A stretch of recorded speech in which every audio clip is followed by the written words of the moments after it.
What's going on? I am Nando. And I am DJ. And I am Diggins. And this is Mostly Nitpicking, a podcast where every week we pick apart a piece of pop culture by looking exclusively at the details. Woohoo! Yay! Hooray! You guys, Yeah? we got such a big week. We got Fandome, we got Squid Game, we got those two. Yeah, that was it. Yeah. Great big stuff. week. We got Needle in a Fandome. Time Stack, baby. The movie we were talking about this week. Nope. Needle in a Time Stack. Although I do want to bring up one thing from last week. I want to retouch on it. You guys, you remember when last week we got a bunch of texts during the show saying that Michael Caine had quit acting forever, and then we talked about it for a while with him. Yeah. He failed to mention to us that was actually a lie, and he didn't quit acting. Did you guys see that? No. Wait. What? Yeah, he's like, no, I didn't quit acting. Well, to be clear, because I listened back to the podcast, and he said if anyone could give him enough money, he would consider it, filming him in a restaurant or something like that. That's true. Maybe he But gave up. was that even a lie? Is it that he doesn't have to be paid large sums of money to be part of a movie? I mean, I'm sure he'll still take the large sums if they're on that table. Like, he's not above taking large sums of money to be in stuff. Right. But So what was the lie, I guess? I don't know. That he quit acting forever, but he will do it if you give him money to do it. Oh, okay. Yeah, I don't know. How interesting. Well, Yeah. So he's back, baby. has he been like confirmed to be in a movie? Nope. Well, then he's not back. It's true. Right? Isn't that like, wouldn't he have to be, Michael Caine confirmed to be in The Last Duel 2. Yeah. The last two. The Last Duel. Last Duel. Damn The it. second to last duel. It's a prequel. Yeah, that's another one, I guess. Yeah, they should. Yeah, I don't know what he's up to. I don't think he's gonna be. Speaking of Fandome, I don't think he's gonna be reprising his role as Alfred in The Flash, a movie that has some Batman. We'll talk about it. Yeah. Exciting But you stuff, guys. There's only So one exciting. thing I want to talk about that Flash trailer. Uh-huh. How bad his mask is? No. The fact that Ezra bad Miller mask. should not be allowed to dress himself. Yeah, yeah. That was what I said too. I remember, like, I saw the thing, and I was just like, what? That was the biggest reaction. That and the hat, which you haven't seen the hat, I'm sure, but there was a very exciting hat at Fandome, which we'll talk about. Let's just talk about Fandome. You guys, Fandome. Fandome. Pretty good. Yeah, they did it again. Fandome is it's in your house. It's in the negative zone or wherever the fuck the fandom exists in cyberspace. Tron. The CGI pit. Yeah. The tubes. The Yeah, green it's a, screen hell. What? No, that's a real set. They bust the Rock and Flulaborg and all the fucking whoever was available went right to the fandom. Somebody should really have told The Rock not to wear all black so that he wouldn't look like he was just in a pit. Well, Yeah. I gotta tell you guys. First of all, so you guys didn't watch Fandome, right? Watch some of Like it. not live? Oh, like, yeah, not live. No. I watched like the Okay, first I watched- half hour, and then I was like, I don't want to watch this. Yeah, same. I watched the first like hour and a half, and then I was like, I don't remember. I was working on something, and I was like, I don't have time to stream it now, but I'll do a stream later. And then I watched the first hour and a half, and I was like, this is so boring. The stream will just be me being bored because it was boring. It was nothing. So that's the first most interesting thing about it was boring. Okay. Last year there were surprises. There were no surprises. Nothing surprised anyone. The second They did not most interesting restore thing, the Snyderverse. The second most interesting thing is that all the actors are really excited about these projects. They think they're going to be they're really so good, excited. and they were so great to work on. You know, the set was just so wonderful, and like they really think you guys are going to be just like going to have so much fun with these, you guys. Yeah, very, very generous. That guy that everyone knows is nice was nice. The director has a couple of surprises, but he can't tell us about them yet. Everyone has abs. That's Except it. Robert Pattinson. He avoided it. He's the hero we need. Oh, that is dope. But actually, yeah, that part was cool. But there were some cool trailers that were trailers so that you could watch them afterwards and you didn't even have to watch Fandome. Yeah, So- I have a question about Fandome, just like in general. Yep, Last year was the first Fandome, correct? that's true. And This was year never- very well may be the last. I was going to say, it was an effort like, oh, COVID's a bummer. Let's like do a little virtual thing where we could like, you know, have our fans like watch something because there was no new content. We were basically in a content drought this time last year, so it was fun to like have announcements and talk about them, right? Like we were able to do a whole pod based off of it. And then they're doing it again this year. And again, I didn't watch, but from I heard a lot of what you know, similar things to what you said, and that it was bad. So, and it's not like we needed it because there was no content drought. So, is there a plan to do this every year, or not? Because I do like it conceptually of saying like, hey, let's announce like all of our stuff at once. We get to like own narratives for, you know, half a day, and look, everyone's talking about us. Like, even if it's poop, everyone's like talking about us. And we get to like dunk on Marvel because Marvel, all their stuff got delayed. Ha ha ha ha ha. So like I see the value, but you know, it's just cool for all of the trailers to be dropped at once, I feel. Yeah, I mean, I feel like Marvel does this better now, where they have a day for investors where they just announce a bunch of stuff that hasn't even been started yet. Right. And then it's like, oh, I just learned about the Ironheart show that no one knew about before. Via a tweet thread. Well, they have the thing, right, where Kevin Feige's also in like the green screen zone and saying like, and we have such exciting stuff. Disney Plus Day, it's in November this year, so it's also where they talk about the Star Wars stuff. But there's no this is the thing, and the problem with Fandome, and it should die, but it also should just be turned into an hour-long Fandome because they don't do any it's just fluff. They have all the domes. They have the Kids Dome and the fucking Comic Dome and. Yeah, there's nothing that people love more than domes, Nando. Yeah, come on. I agree. They need to be stronger, more reinforced domes. There's a lot of open air in these domes that we could get rid of. And also, I would like the Comic Dome is cool, probably. I didn't watch it, but that's more interesting than any of this because at least then they can make announcements. Like, that's the thing. Disney Plus Day, they announce stuff that they're working on for investors. So, like, it's new information. With this, it's all the stuff we already know, and then one or two trailers. So, I feel like maybe it's just that DC is bad at controlling the narrative. Like, because between Fandome 1 and this one, we learned that Michael Keaton was going to be in The Flash, right? If we learned that today, or at Fandome, it would be mind-blowing. Right, but they just don't have those snipers posted outside of everyone's house that shoot Tom Holland when he, live streams the movie. But they need to get those. That's fair. I don't know what to do with that though. Like what to do with Fandome, because it was really boring. It's 3 hours too long. I mean, I think you're right when the solution is it should die a terrible death. Yeah, I mean, we don't need it anymore. I feel like if it's not introducing things, if they're not giving new information with like, by the way, we're making it'd be pretty good if they were making a Spider-Man movie, but like we're making a Blue Beetle movie, which we already knew about, but like. If that was new information, that would be pretty cool. But everything they have just, like, leaks out anyway. I don't know how, but it does. Yeah. So they should all be fired. Every single one of them. I mean, they probably should for other reasons, but maybe for this, too. So Fandome, it was bad. What was the worst? Well, let's start at the bottom and get to the top. The real top is that Cam Newton's making a Superman hat. Did you guys see this? I did not see that. No. Wow. Cost $700. It got a full 5 minutes at Fandome. It costs more than the Bond sweater? Yeah. He doesn't even play football anymore. Yeah, he's all hats. What are they doing? It's hats, man. Super Cam was like a 2011 thing. Yeah. It took him a while to get the hat just right. They're just hats.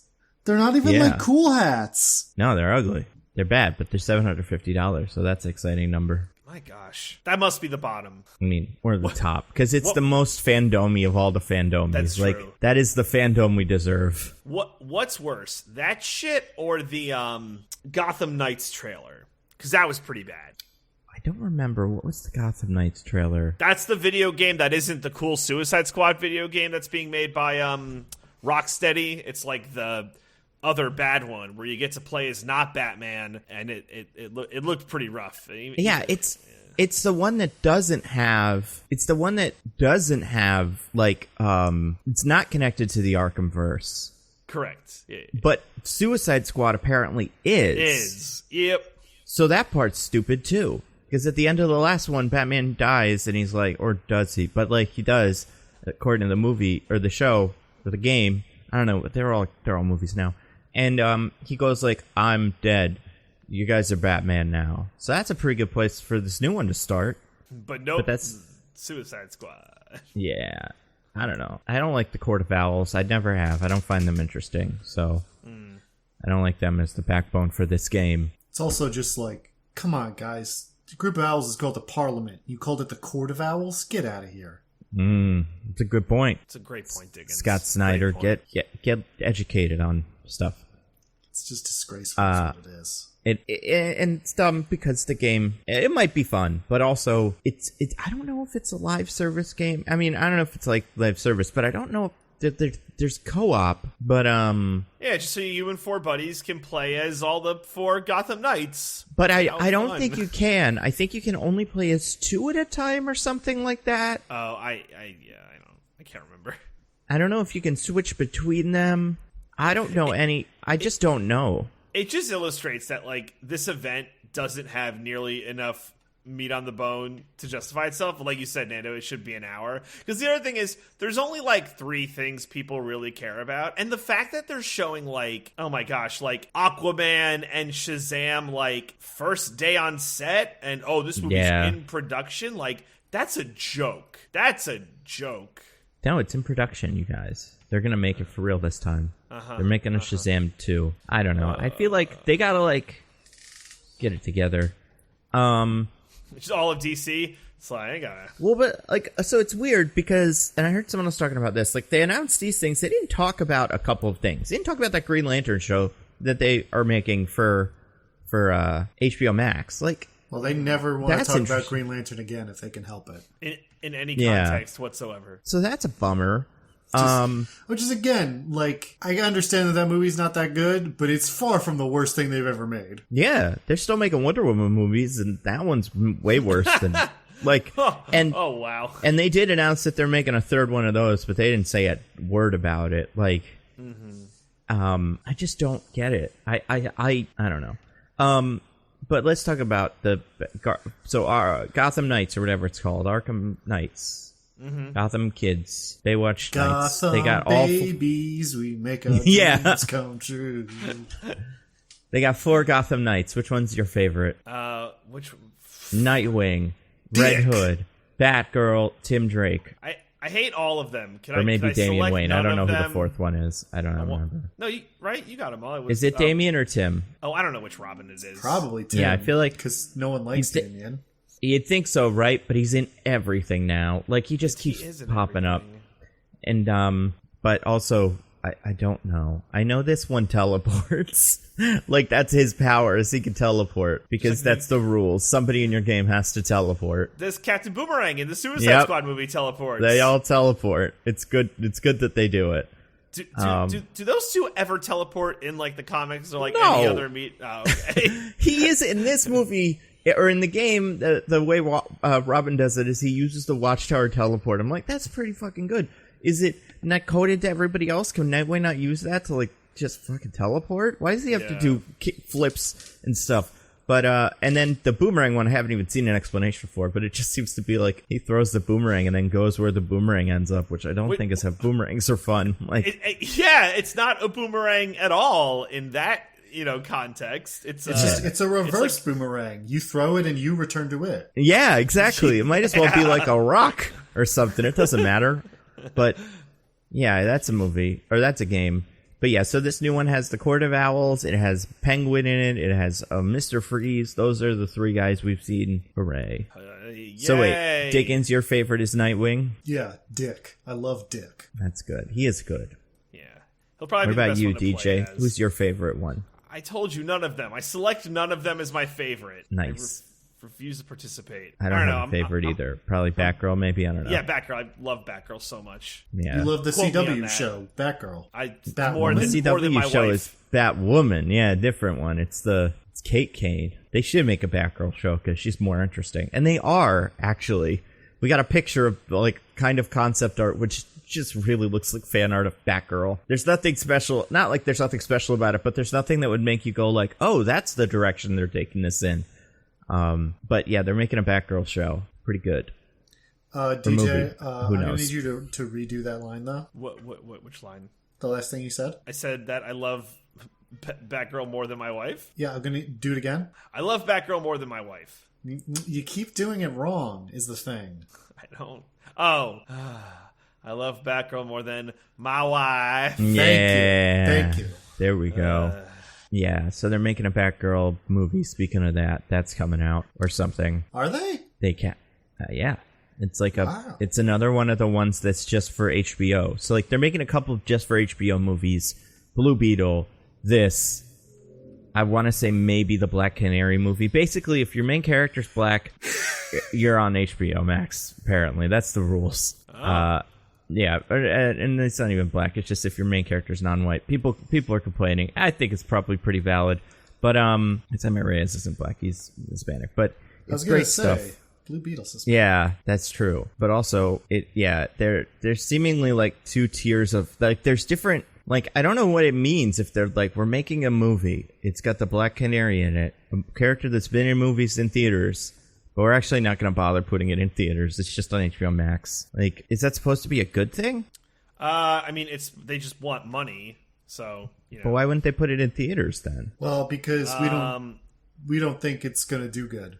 So yeah, right. Instead, you got to go to HBO for it, where you could plausibly spend money on other things too. So like, we can claim it did well because a bunch of people watched it, but. You know, you can't really disprove that claim because we also don't share those numbers. And watch is so relative. If someone spends 5 minutes on it and it says nope, maybe that counts as a watch. Oh, you think do you think they count as long as 5 minutes? It's like 7 seconds. Yeah, right. But okay, so Batgirl. She's in there. Yeah. I think this one is going to have Commissioner Gordon from the Snyderverse. This is the other problem with Fandome. It's not a consistent thing, so it's hard to keep track of what any of the announcements are if they don't show me a trailer. I'm like, is this one a Snyderverse one or not? But like this one has, what's his name? J.K. Simmons, I think. That's cool. And maybe what's his name? Jesus, I'm so bad at this. The guy from the Michael Keaton Batman might be in it too. So who knows, you know? Well, Nando, if you were paying attention to the true fans, you would have seen the outrage, the cries of hashtag restore the Snyderverse after Fandome. Yeah. So you should know that we're not getting more of the Snyderverse, and we the fans demand that he be allowed to drive this company back down into the toilet.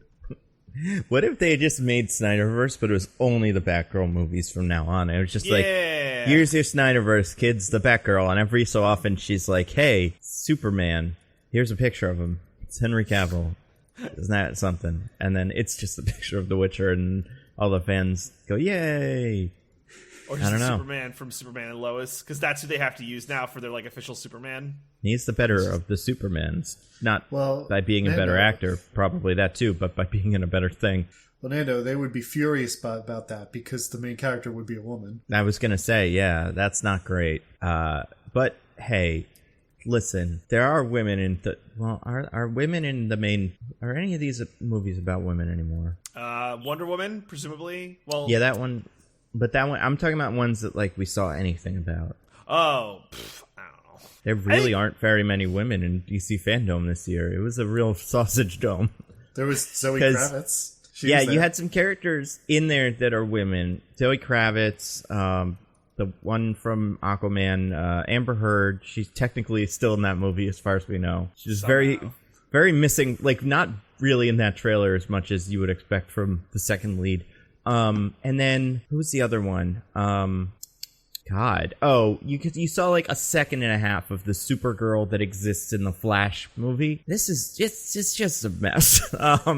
It's so complicated. Like I think it would be less bad if they weren't always doing this, where it's like this movie or this game takes place in this universe and not this one. If they were all their own thing, it wouldn't matter. But it's like there's like 8 separate DC universes going at the same time. because so they don't confusing. care about that, though. It's so apparent they don't care. Well, they care and they don't care because they're like, they want to be like, and the Suicide Squad game takes place directly after Batman Arkham whatever. But it's like, also, It's the games, though. Yeah. Feels like a different kind of... Like, this studio's just like, yeah, Rocksteady, we want you to come out with a game every so-and-so to make us more money. Or, like, no, like, help the brand. Because, like, the video games aren't making them money. It's just helping, you know, give DC awareness into the world, which I guess is something that they want. The video games make a lot of money, though, don't they? Aren't they, like, the most profitable form of entertainment? Yeah, I mean, like...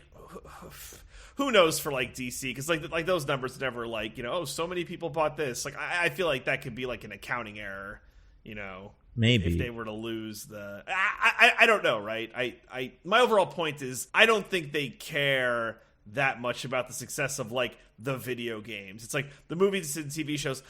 What universe are they in? It doesn't matter. Who cares? This one's Snyder.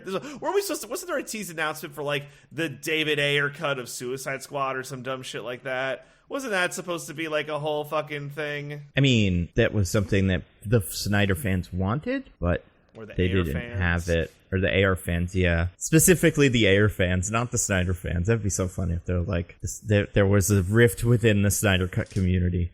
Yeah, it's tricky because the games are probably on the whole better, you know? Mm-hmm.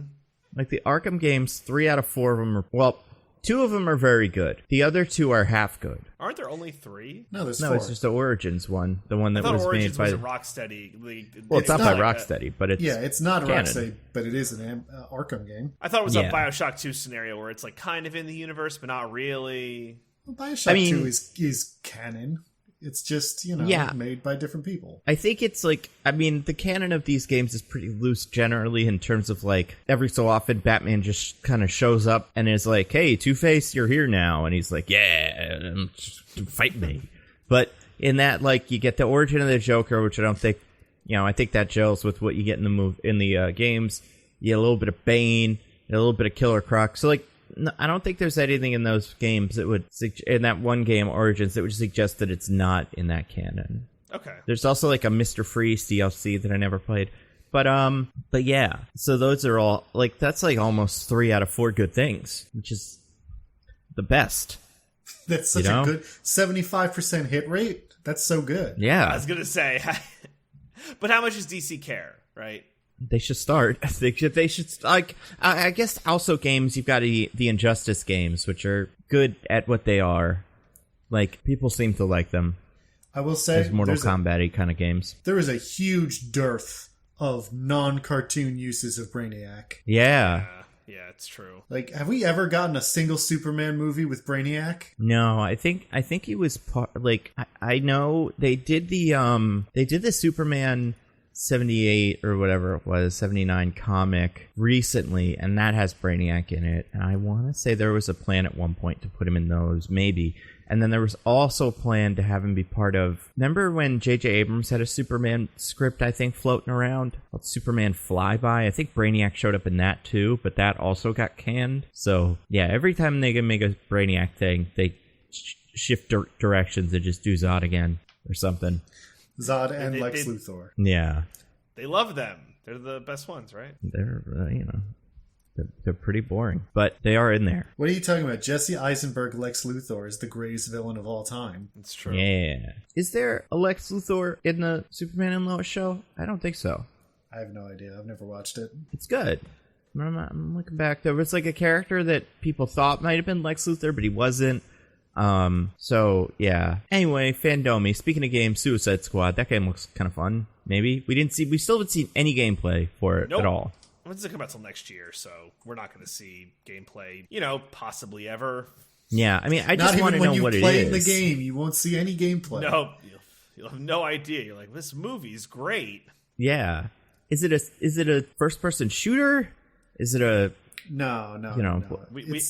If you're Deadshot, maybe. It said it's by Rocksteady in like the Arkham style, right? Oh, okay. Isn't that what this new trailer said? So I think it's going to be like that, except multiplayer. Mm. And then again, maybe not even. Maybe it's like the Guardians things where like you're a team, but you're like just controlling the actions of one, and possibly. Who can say? Who knows?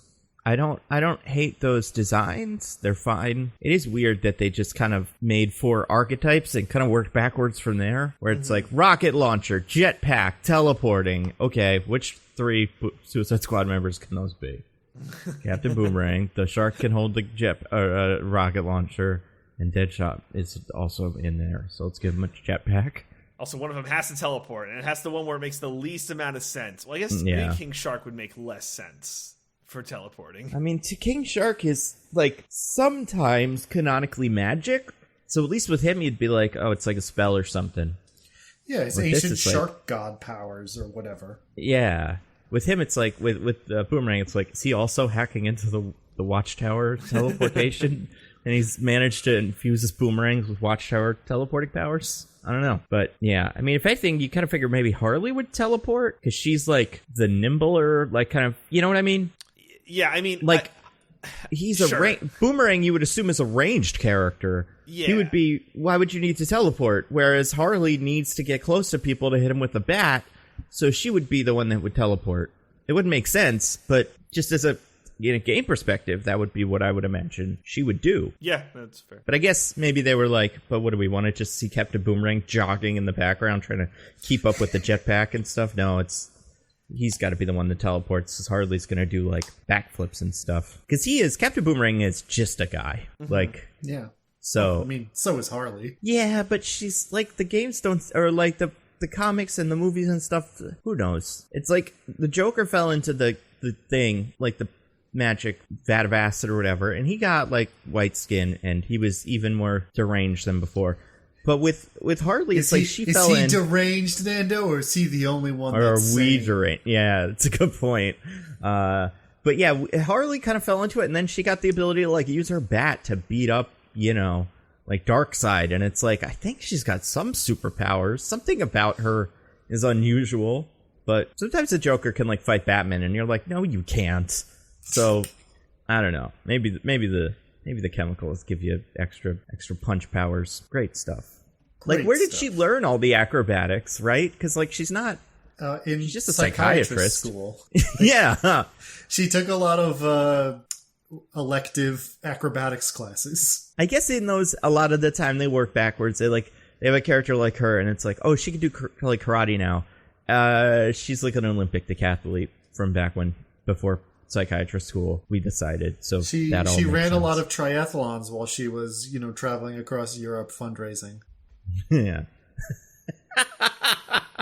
Yeah, speaking of people who are the only one that's sane, I like this look of this game, and I don't care for fighting the Justice League, but also maybe there'll be fun boss fights, so that's interesting. Like, that could be fun. Yeah, I can imagine that game being good. I don't know. I feel like I need to see the game being played before I can make a real judgment. Again, 2022, so...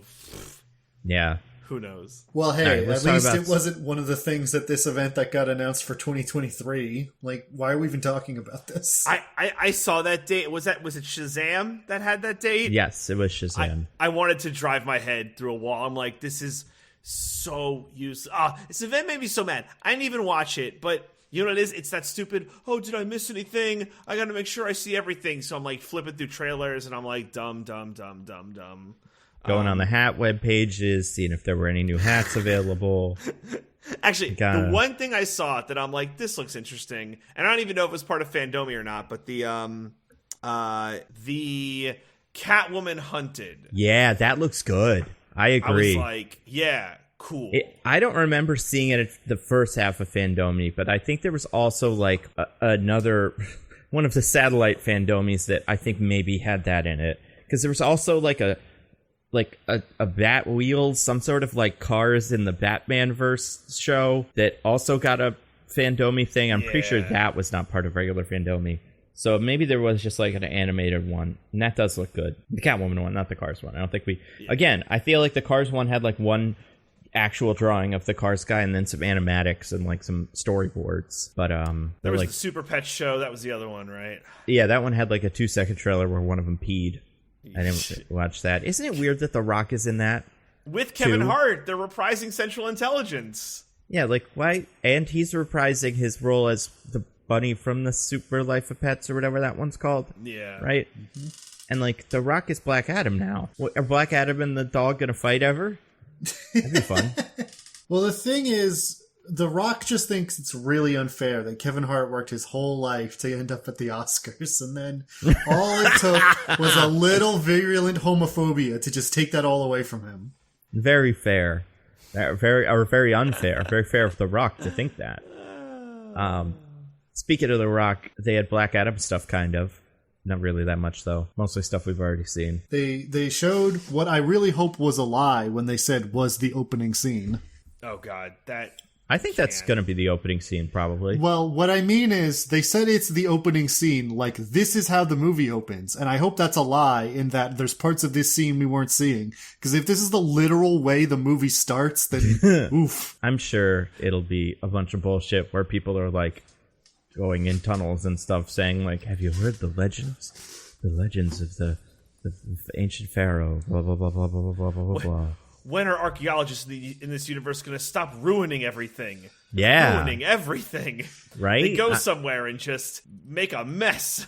Right? Like, Morbius isn't an archaeologist, but it's like, just don't go into the jungle. And don't do Apocalypse. Don't do X-Men Apocalypse. Don't do the one... Yeah, and then, obviously, the Enchantress from Suicide Squad, where she just, like, broke open the artifact, and then it turned into a ghost. Yeah, like, they are terrible archaeologists. Is it just, like, fun to make archaeologists, like, archaeology the thing in movies, make it, like, why they're the bad guy or whatever is there? I guess. It's scary to us, and Indiana Jones did it. Well, Indiana Jones is a movie about a man who accidentally helps the Nazis until they get themselves killed. So, yeah. I think, ever since then, it's just been in our heads that archaeologists are just bad at their jobs and do bad things. Yeah. And then, okay, so, and Black Adam in this, what, is he, like, locked in fucking pyramid jail or something? I know so little about the Black Adam anything that, I don't fucking find no dog. Because usually he is... Yeah, you go. Oh, go ahead. No, I want to see what you're going to say. I was going to say, usually he's, like, sealed away in some sense. I wasn't going to say anything that fun, because I actually know some stuff about Black Adam.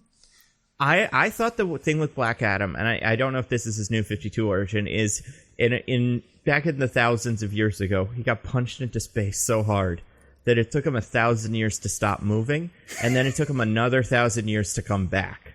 So that's why he hasn't been in Earth for a very long time. Oh. I mean, that's clearly not what they're doing here, but that would be pretty cool. Because then who punched him? And it's like the Wizard Shazam, maybe. Maybe it was... I don't know. Is the Wizard still Shazam now that he's also Shazam? I forget how it is in the movie. Well, yeah, because I don't even think the Wizard is named Shazam. Well, I guess he is named Shazam. So it's like, say my name. So, yeah. You know, say my name, say my name. But no one can say that now. None of the characters can, because they're all Shazam. So they just have to call them the Wizards. If they're like, the Wizard, Shazam, and then they turn into a child again. So, The Wizard. You know who we're talking about. Yeah. Black Adam. Let's talk about Black Adam. Did it look any good? No. It looked fine. I don't know. But it didn't look good, right? It's not like, oh yeah, this is what we need. This is what the kids are clamoring for or whatever. What do we think of the cast? The Rock, Black Adam. Apparently, he's been doing this, like, campaigning for this role since 2007. This is his Green Lantern this is his Deadpool for Ryan Reynolds, right? It's like the equivalent. Yeah. See, and he's kind of looks like him, I guess. He's got a good look for it, but, like, I don't know. Black Adam is not a very quippy character, which is really the direction The Rock has been trending since 2007. So I have a hard time imagining him being... Black Adam is typically a very stoic, even angry kind of character, and I just have a hard time imagining The Rock doing that. But I guess we'll see. Yeah. Especially because I feel like The Rock, when he was, like, heel The Rock... Like, that's the energy he would have to bring, and like you said, Diggins, he hasn't been that in over a decade. That's just not... Because we love him too much, so he can't be like, I'm a heel who's like, shut up, idiot. You know, you suck, John Cena. Like, he's not that anymore. Yeah. The Rock's birthday is May 2nd, you stupid son of a bitch. I hope that Black Adam says that. Is that like a thing? That's from when he was a wrestling heel. Somebody being given a birthday cake, and they were like, "Happy birthday, Rock!" Oh yeah. And he literally says, "The Rock's birthday is May 2nd, you stupid son of a bitch." I hope Black Adam whips out a guitar and starts insulting the supervillain in song. Or superheroes, I guess, because he is the villain. Ooh, or is he? What was I going to say? Oh, yeah. This movie's just pretty much The Mummy, too, when he's the Scorpion King and he's locked away in the whatever, right? That's what this is.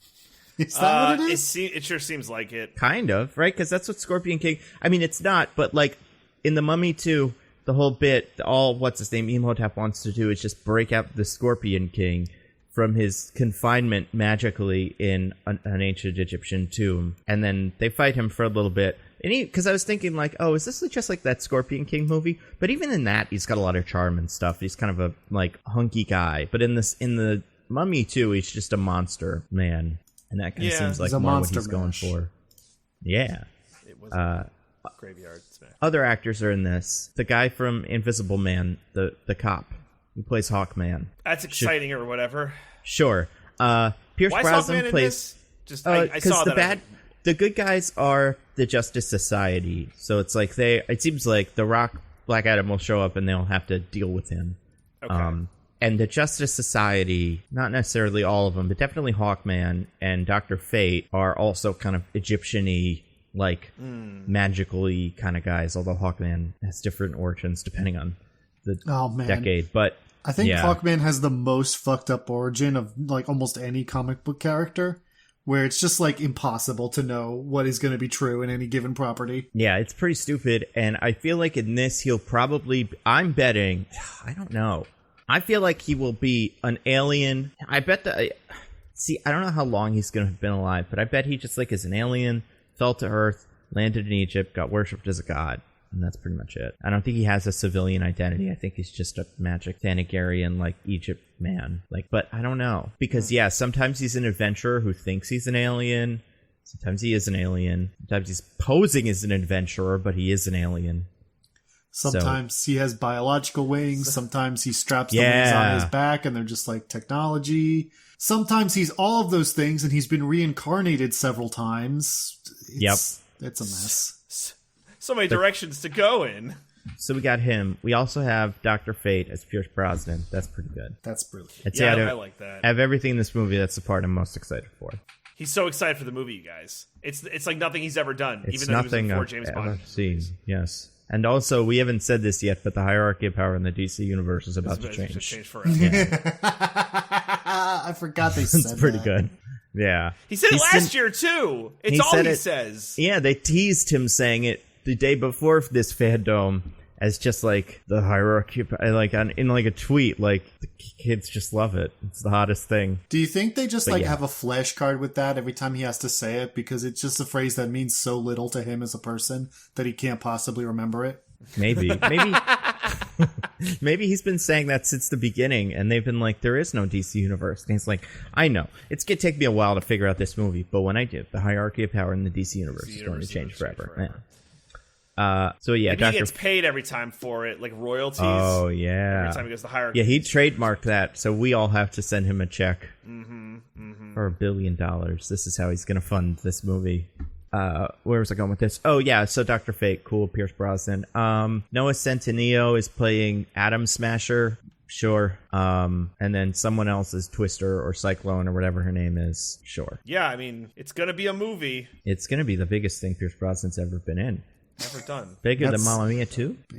That's impossible. Nothing's bigger than Mamma Mia 2. Right? And also... That one has Cher in it, Nando. That one does have Cher in it. She thinks it's a Fernando song. It's pretty good. Other movies. We said Shazam before. Let's talk about Shazam. They're very excited to be working on Shazam, you guys. I'm so angry. Why is that? Why?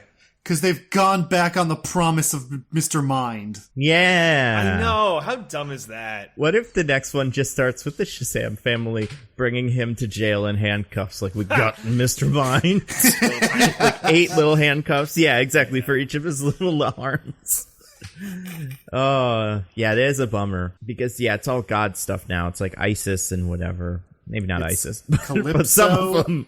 And someone else who's Helen Mirren. Yeah, it's Lucy Liu, Helen Mirren, and a younger one are like 3 god sisters who cause a lot of trouble. I can't wait to see how they give them no personality. Yeah, I was gonna say I like. So I don't know. Helen Mirren's good at having personality.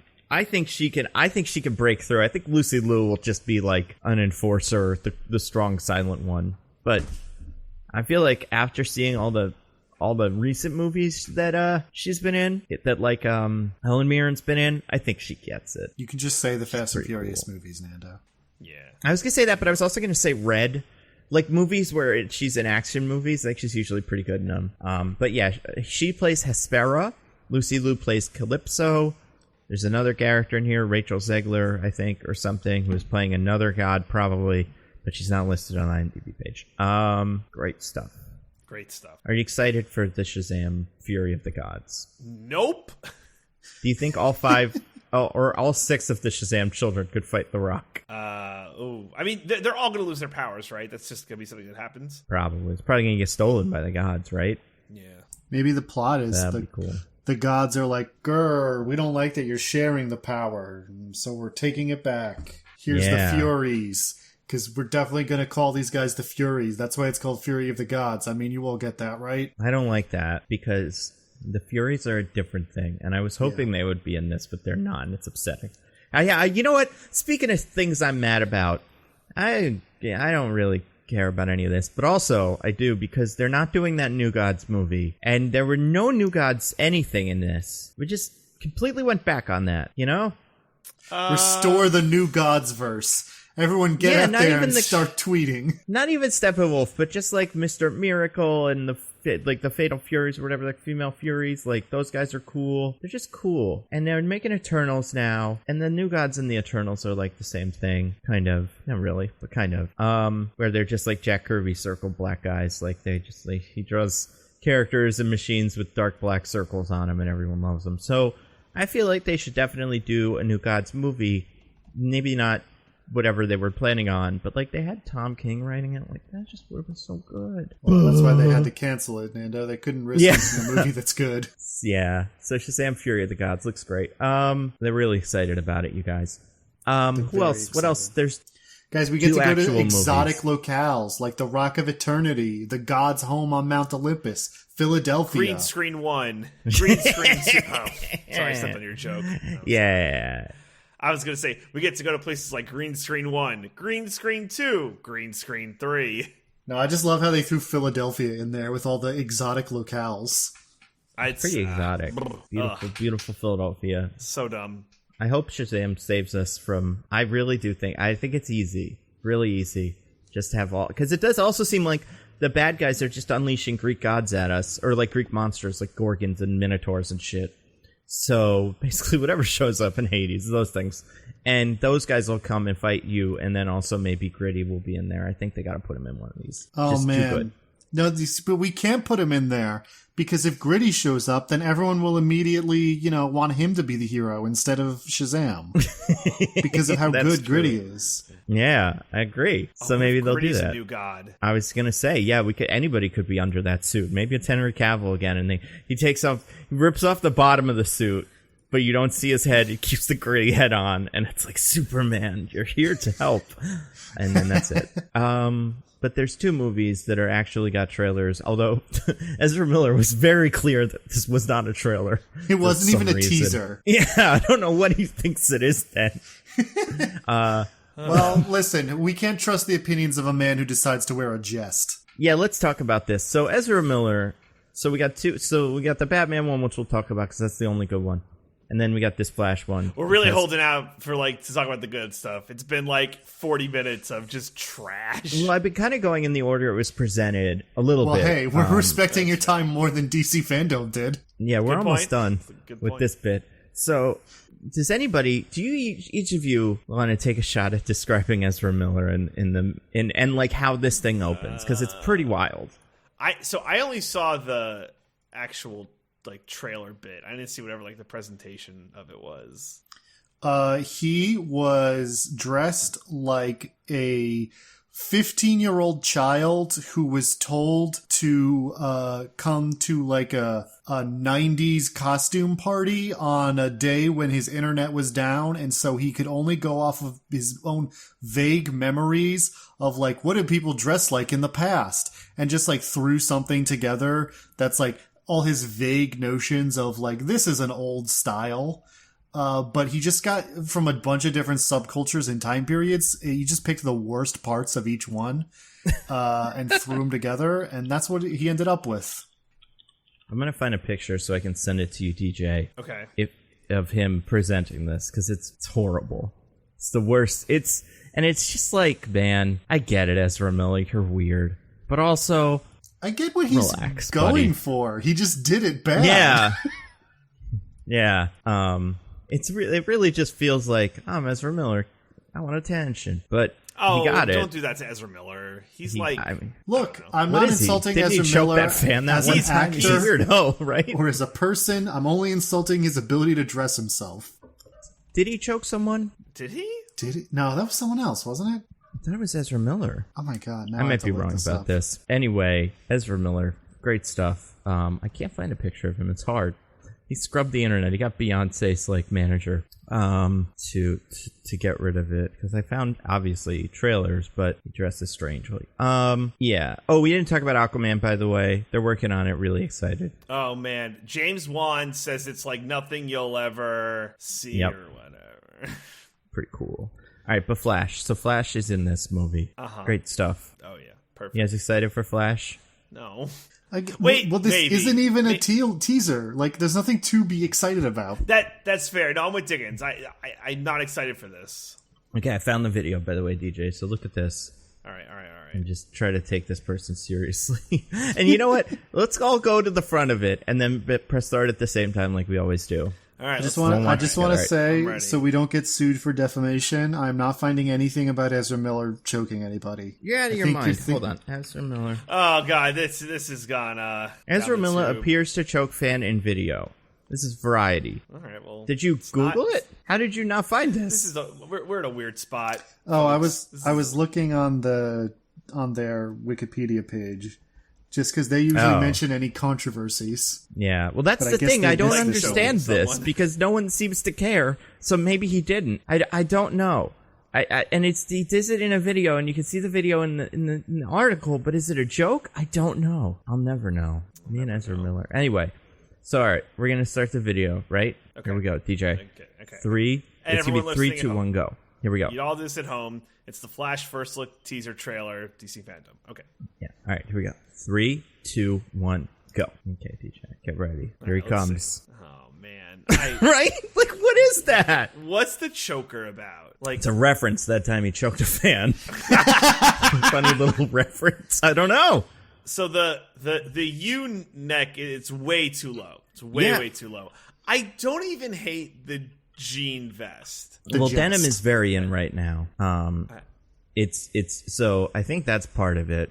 I will say, a lot of if you chest force hair me to going choose, the jest is my favorite part of it. Yeah, I agree. I don't know. I like the I think the low cut t-shirt thingy with that like all that chest hair is just a really big look. I think it would honestly look more interesting without the denim vest. Honestly, he has the exact wrong amount of chest hair to pull that off. You either need more or less. Or less. Yeah, That's true. That's exactly right. So that's what they had. Great stuff. What did you guys think of the actual teaser for whatever the heck this is? I mean, it's... I'm with Diggins. There's nothing there to like get hyped for. There's 2 Ezra Millers. Isn't that interesting? Whoa. One of them's that's- probably the villain of the thing, right? Maybe? Sure. I mean, One's there's the no villain in this except for maybe Reverse Flash, and it's like, gotta be who will they Reverse get to Flash, play it? yeah. And maybe another Ezra Miller, I guess. I don't know. Well, but Reverse Flash is mean- a different person. He's not Ezra Miller. Yeah, he's Eobard Thawne. He usually is, but also they forgot when they wrote this, and they just Maybe assumed it this was him. time he's Olga Kurylenko. Yeah. That would be good stuff. But yeah, what's his name is in it, and this is pretty good. You know who I'm talking about? That guy. Michael Keaton. Yeah. Except he's not in Sounds it. great. Just like a Batman-shaped mask from the back is in it. Michael Well, you Keaton can was hear it. 100% He's not on set narrating for it. that. Well, but he's speaking, right? That's him I guess. saying like, "Don't go do Flash. It's bad." I don't know. What'd you guys think of the Flash's new costume? Again, like, It's fine. didn't excite me. Didn't excite me. To be honest, I I, mean, kind of I'm like not- the old costume from the Justice League movie more than this. I'm not like a huge Flash stan or anything, so like, I don't know. Seeing a good Flash costume probably wouldn't have that big effect on me in the first place. Also, Diggins, Flash stands are called flans, and it's not it's pronounced flan, not flan. Right, of course, yes. Huge flan. Also, this cowl is weird, right? Like, it doesn't fit him properly. I'm gonna put this link in the thing. I'm not saying they did a bad job. If you click the link, I think it'll go straight to the. It's 1 minute and 19 seconds in, but like, it's not symmetrical on his face, right? Let me see. I mean, I have a question about this in general, and I'm dodging your question about the cowl. Is this like, can Ezra Miller carry a whole movie by himself? Clearly not, because they hired a lot of other characters fair, to be yeah. in it instead. They filled it with other guys that everybody already likes, like Michael Keaton. I mean, I feel like we wouldn't care at all about this movie were it not for the Michael Keaton potential. We love Michael Keaton. I love Mike. He's great. No, He's seriously, this is genuine. For some reason, we stand him so much now. We're still in the middle of the Keaton-sance. The Michael Keaton's second never ended. career blooming. We've passed the apex of the Keaton-assance. That's what you think. That's why he's so good, is because it's back, baby. He's in this now, and people think he might be the new Batman in the DCEU. Like, this movie's going to reset everything, and it's like, whoa, he's Batman now. You don't think it's going to be Batman. Robert Pattinson? Yeah. They're going to merge the Robert Pattinson universe with the regular DCEU, and then he'll be Batman. Oh, God. They better not. Also, Diggins referred to him by his proper name, Robat's Battenbat. What? Yeah, that's his name, Robat's Battenbat. He's a bat.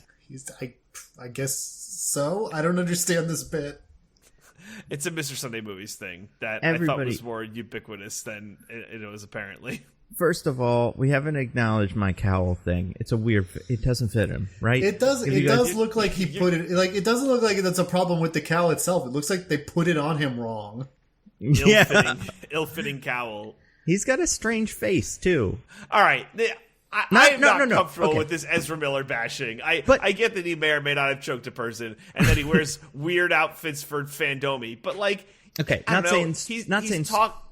He's talked about how he's sometimes like uncomfortable with certain things, and I don't know. Like, this is just, I don't like it. I don't like this bashing. Look, What's he I can't uncomfortable dress with? myself either. I'm not making fun of Ezra Miller for anything I'm not also bad at. Okay, I'm not saying he doesn't have. I'm not saying they have a strange face. I'm saying it is a distinct face, like very big jawline, right? So I feel like if you make that guy wear a cowl, it's got to actually fit that. You know, These problems never came up in Justice League. What are we doing? different face. They He didn't didn't have a dress the himself cowl in didn't. Justice League. A costuming department did. No, And but also- like, you're talking about the cowl. Yeah, it's a different outfit though, and the cowl in the Justice League one is better because it doesn't cover his chin, it doesn't cover his cheekbones. It leaves them available. That's his best part. It is. He's got big cheekbones. He has very distinctive cheekbones. Yeah. Anyway, this movie looks great. Nah, I don't know. It's fine. Probably. It'll probably be cool. It'll probably be fun. Maybe. I don't know. I really don't. Well, none of us know, right? The great thing about watching these DC movies is that what you could possibly get is totally up for grabs in terms of quality. Like Marvel movies, typically, there's a low bar of what you'll be getting after seeing them. It's like, oh, it was like fine, whatever. Like, you know, there's usually like a range, like a 70 to 100 Rotten Tomatoes. But for a DC movie, it could be anything. Yeah. The sky's the limit. And also Now- L. That's true, yeah. Well, but the question too is like, here's my question: is this guy any good at being a Flash? I don't know. I don't know what it takes to be a good Flash. Is the Flash in the Flash show a good Flash? That's true. I feel like he's that like the Flash in the Flash show is probably a better like classic Barry Allen in terms of like what Barry Allen's deal usually is. I'm not sure what this Flash is going for. I don't know, he's trying to be like a quirky, young superhero trying to make his way, do the right thing, wear ill-fitting cowls, that kind of thing, Yeah. Find his place in the world. I don't know. Go Speaking back of in cowls. time and change the future. Yeah, like how the Flash does. Very relatable teenage talk- problems. Let's talk about some good-looking cowls. Oh boy, Yeah. the Batman. Oh. Yeah. The movie's probably gonna be good. Hopefully, knock on wood. Maybe. I have no sense for how good or bad this movie will be. I really don't. I hope it's good. I I want it to be good. I think that Colin Farrell's Penguin is crazy because Love it. it doesn't look anything like Colin Farrell. Like, such good makeup. I don't know why I'm fixated on that, but I'm like, God damn, it doesn't look anything like Colin Farrell.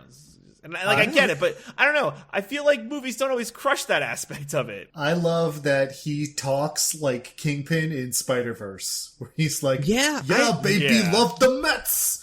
It's all about I the like Mets, baby. So like Batman, if this is the traditional Penguin origin story, Oswald Cobblepot, the Cobblepots are another high society Gotham family who are just worse than the Waynes.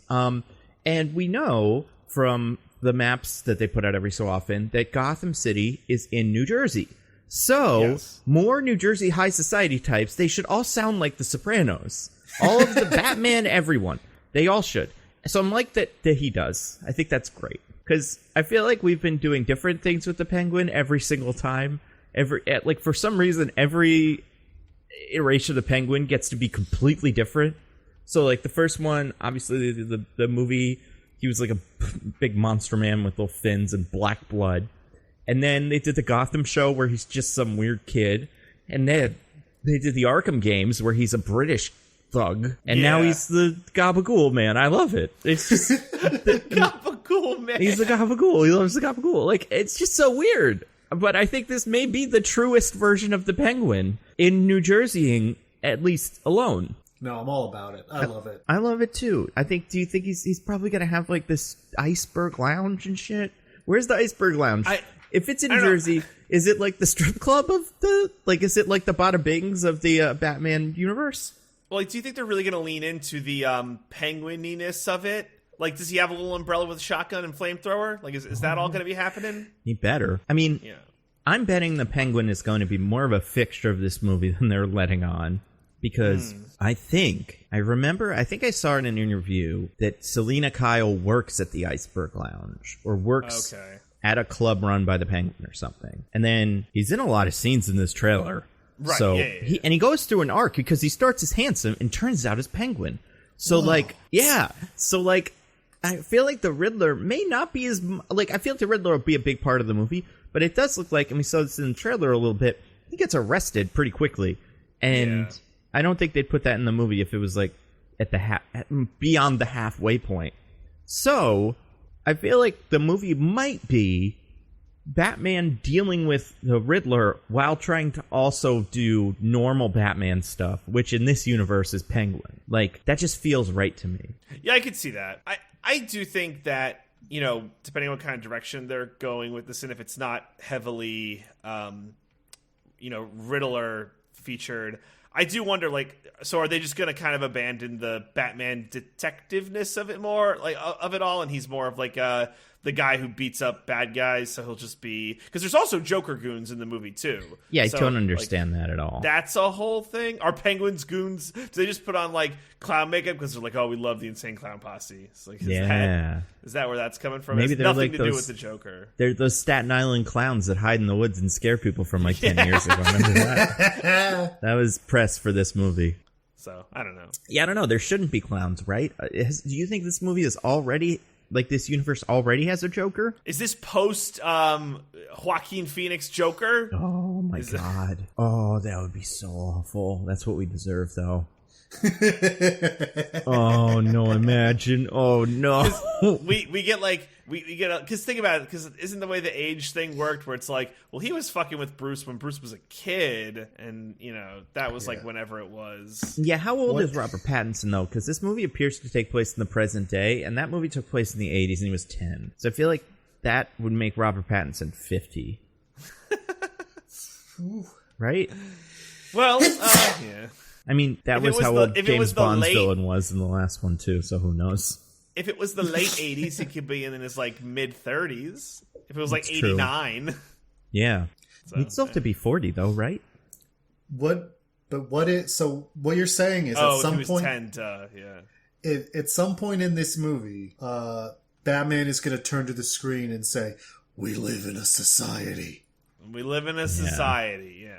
I feel like if there are Joker goons... Is the Riddler gonna look at the Batman and be like, "And that's the day I became the Joker"? So, I did think about this, kind of. What if that's what they're doing? We haven't... Because in this movie, the Riddler wears a mask. We've seen it in pictures. And we never saw the Riddler's face in this. What if he's also the Joker? Wouldn't that be something? What if he Not takes the off the Riddler, mask he's and he's Joker? Joaquin Phoenix? Yeah, or just like... Because why can't the Riddler be the Joker? Riddles and jokes are pretty similar. It's always Like, bugged question me marks about aren't the his Riddler. thing. It's like, it's clearly the Riddler. But a Like, joke has a question mark. It's just such a strange Kind of. pivot. Maybe. Why did the chicken cross the road? Is that a joke or a riddle? Now we figured out the heart of this character. The central conflict that exists in the Jokler. I love it. Yeah. The Jokler. The Jokler. And maybe I don't know. I mean, I don't like the idea that there's already a Joker in this universe, but also I actually do, because then we don't have to do Joker. I'm kind of tired of Right. Joker. But the clown is the natural enemy of the Bat. Apparently. Well, there is like that not cartoon in the comics. It's like Gotham is built on a fucking bat monster thing or something, and it manifests Batman and it manifests clowns as well. It's so weird.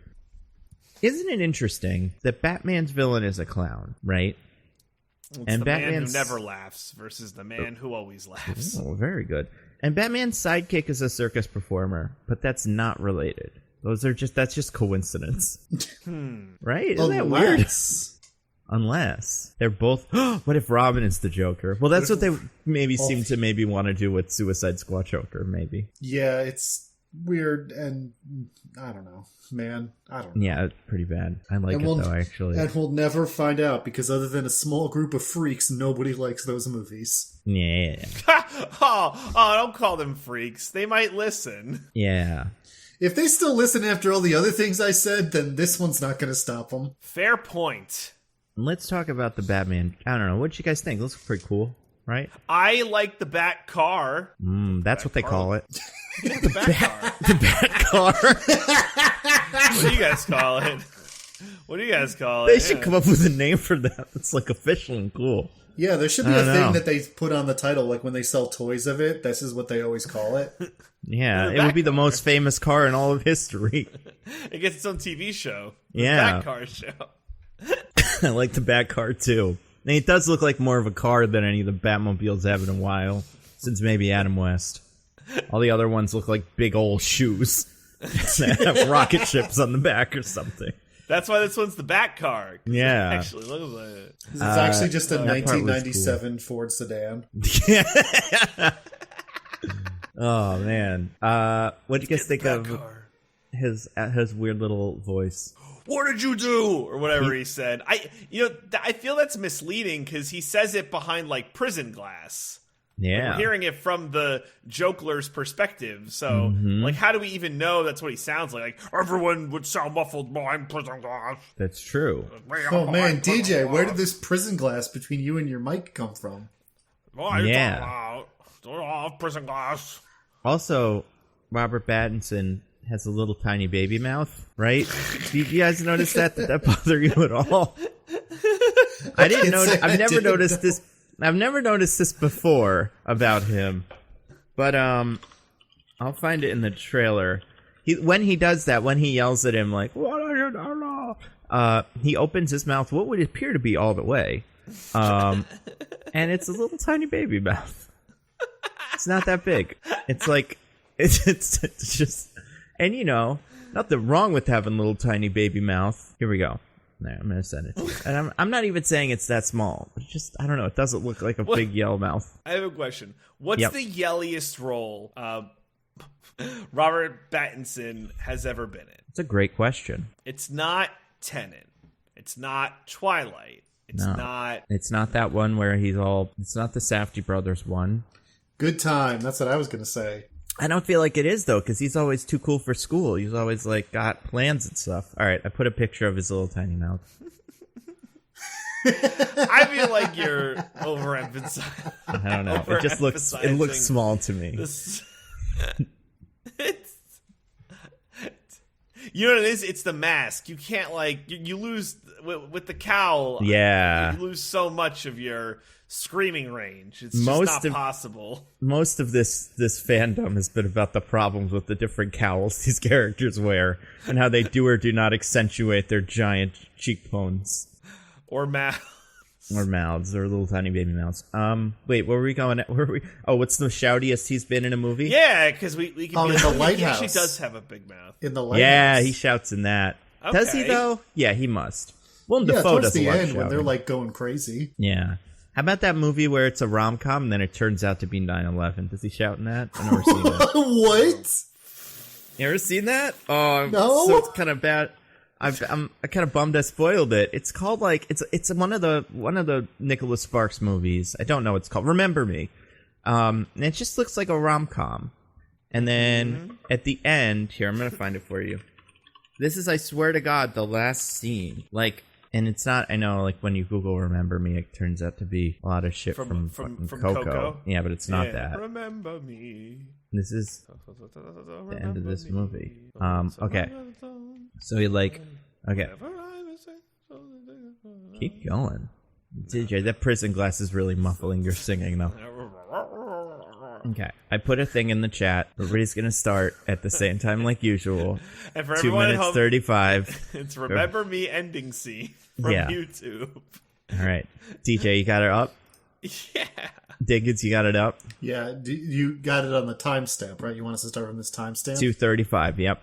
All right, here we go. 3. For everyone at home, 2:35. Remember Me ending. Yeah, it's an 8 and 52 minute long, or 8 minute 52 second long video in case anyone's confused. All right, 3, 2, 1, go. Okay, so it's like the rom-com. It's just like a normal rom-com. Not that normal, but like I haven't seen it, but that's how it's been described to me. And he's just like doing rom-com stuff. Look at the picture. Okay. Yeah. Isn't that something? That's a nice picture.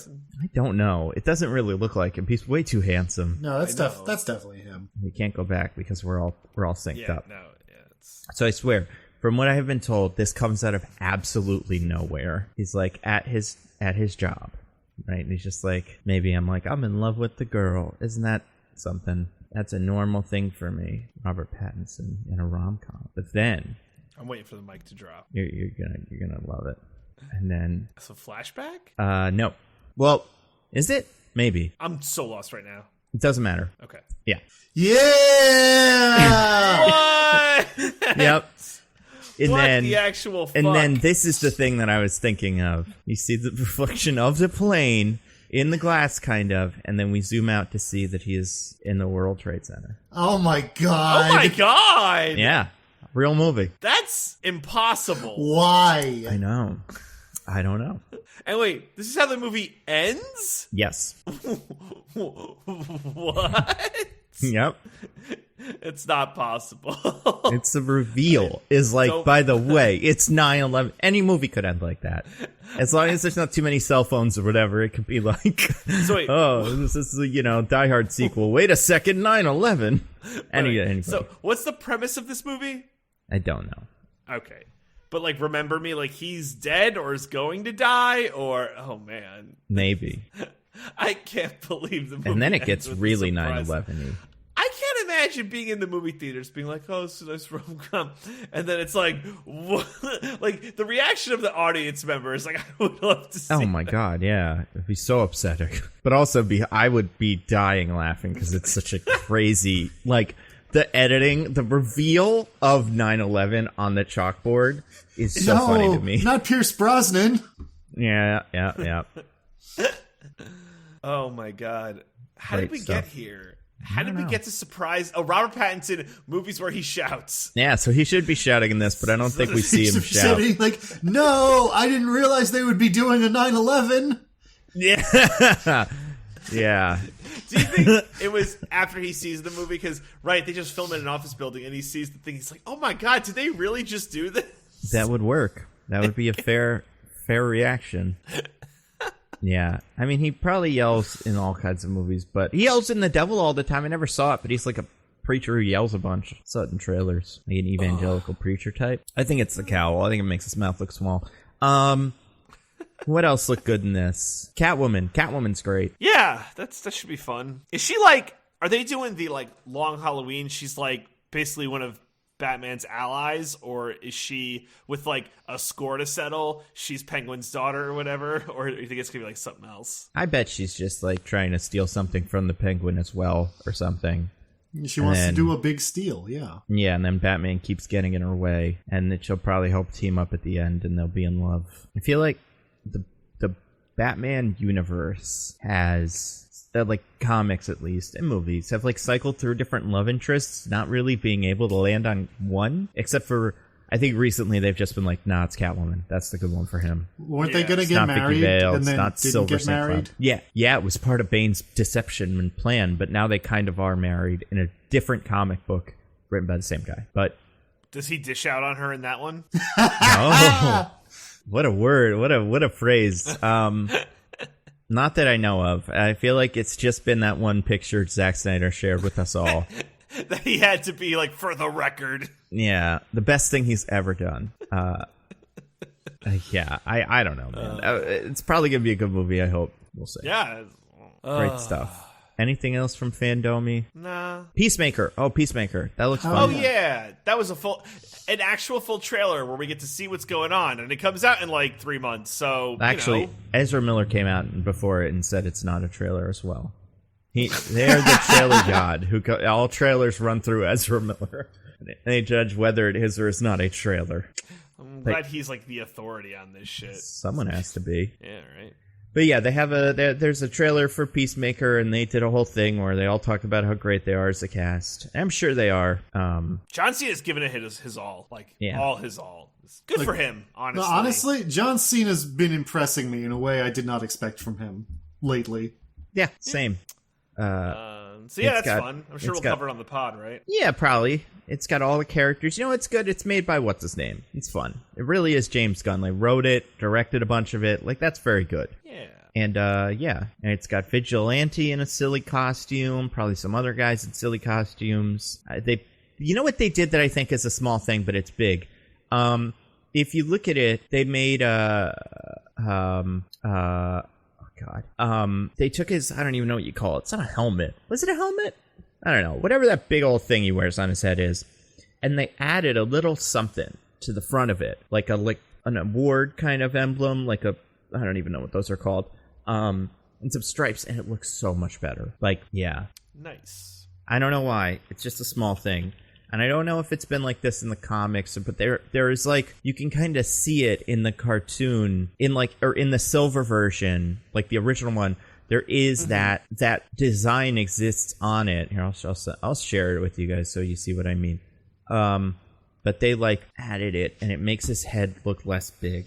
And if there's one thing that I care about in these movies, it's how the helmet makes their face.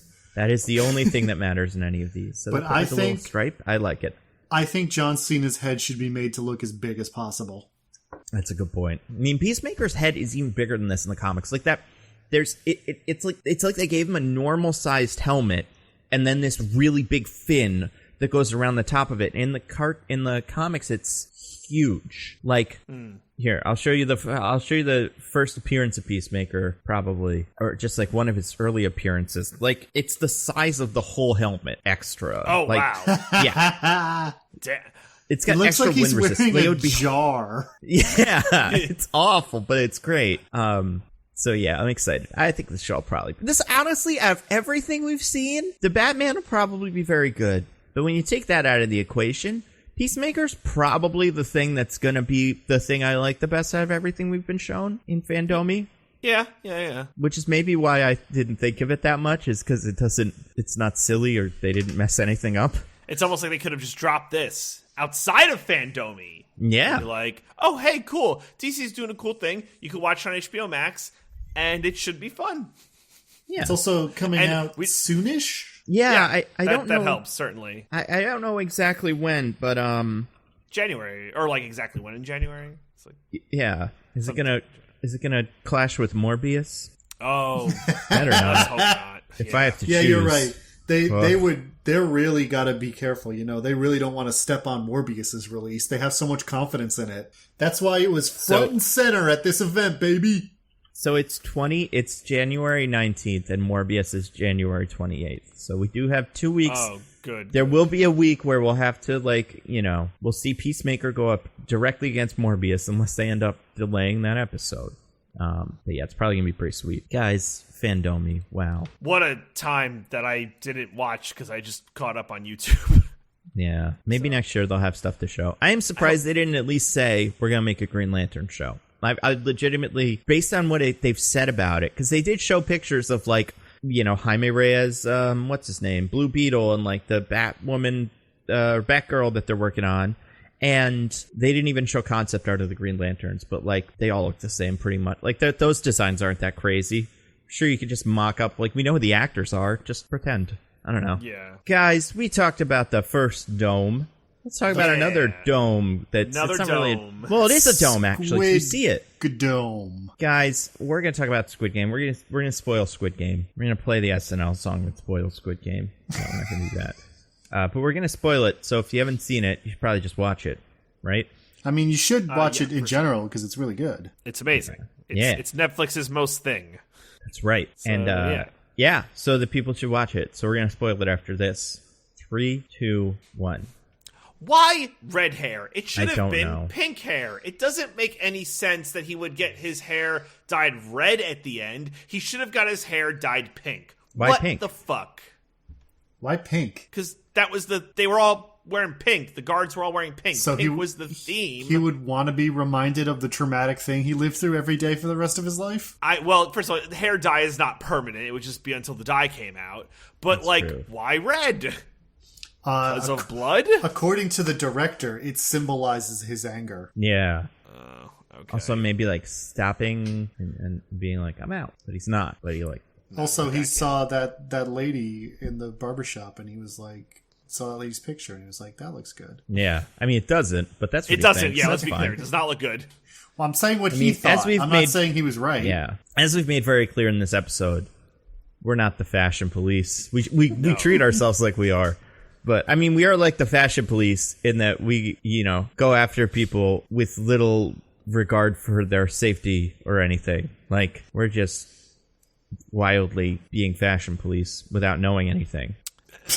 Yeah, that's accurate. I don't think I know anything about fashion, but I like to critique his choice of red hair being bad. I don't know. It just doesn't look good on him. It just doesn't look good. It looks weird. I think and it's short too. I think if it was maybe a little longer, I wouldn't mind it as much, but it is a little too short. Also, nobody else in the thing has red hair. If it was a character that had red hair like that, and then he got the red hair, you'd be oh, he's remembering them. But that doesn't happen either. I don't know. Anyway, let's talk about Squid Game. It's a show about a guy that changed his hair color.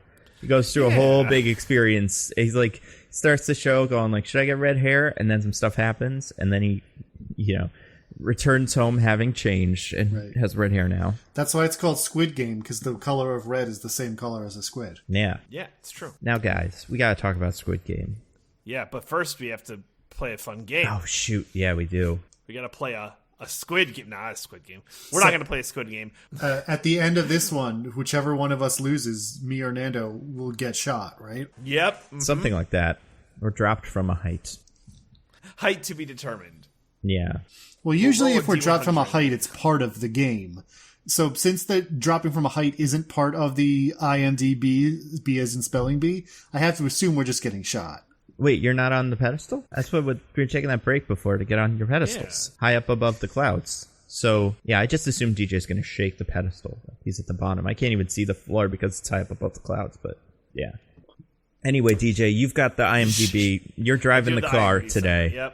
Yep. Who gets to start first? Probably me. I've been in the doghouse, I feel like, for a couple of days.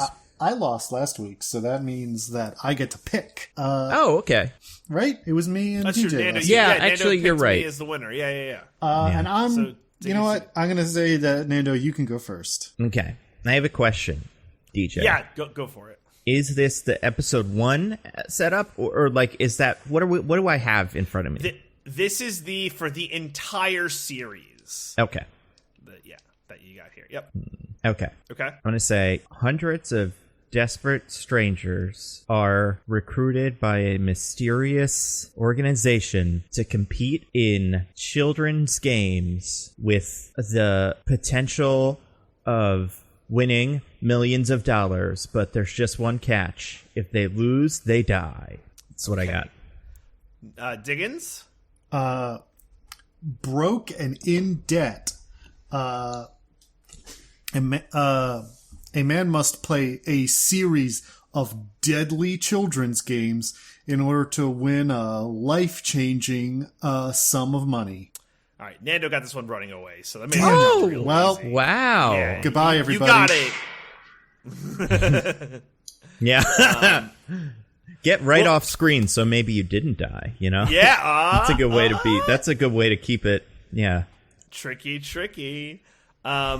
So you'll see how close you got it, Nando. And so the summary is, hundreds of cash-strapped players accept a strange invitation to compete in children's games. Inside, a tempting prize awaits with deadly high-stakes survival games that has a whopping $40 million prize at stake. Wow, I fucking nailed it. Yeah, you got it real good. So Very proud good. of you. Proud Very of you. good. Cool. Yeah. I'll take that. I'll take that W.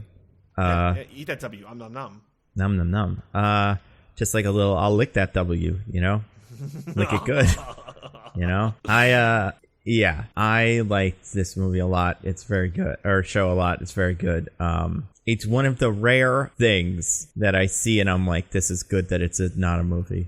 You know? The length was helped it greatly. There was some fluff, maybe. Things that I could have done without. But overall, I liked all of the time we got to just chill. The American remake movie of this that probably will be made at some point probably won't have that, and that'll be a bummer. All the actors were good. The cinematography was good. The games were good. I think they were. I saw this with knowing nothing.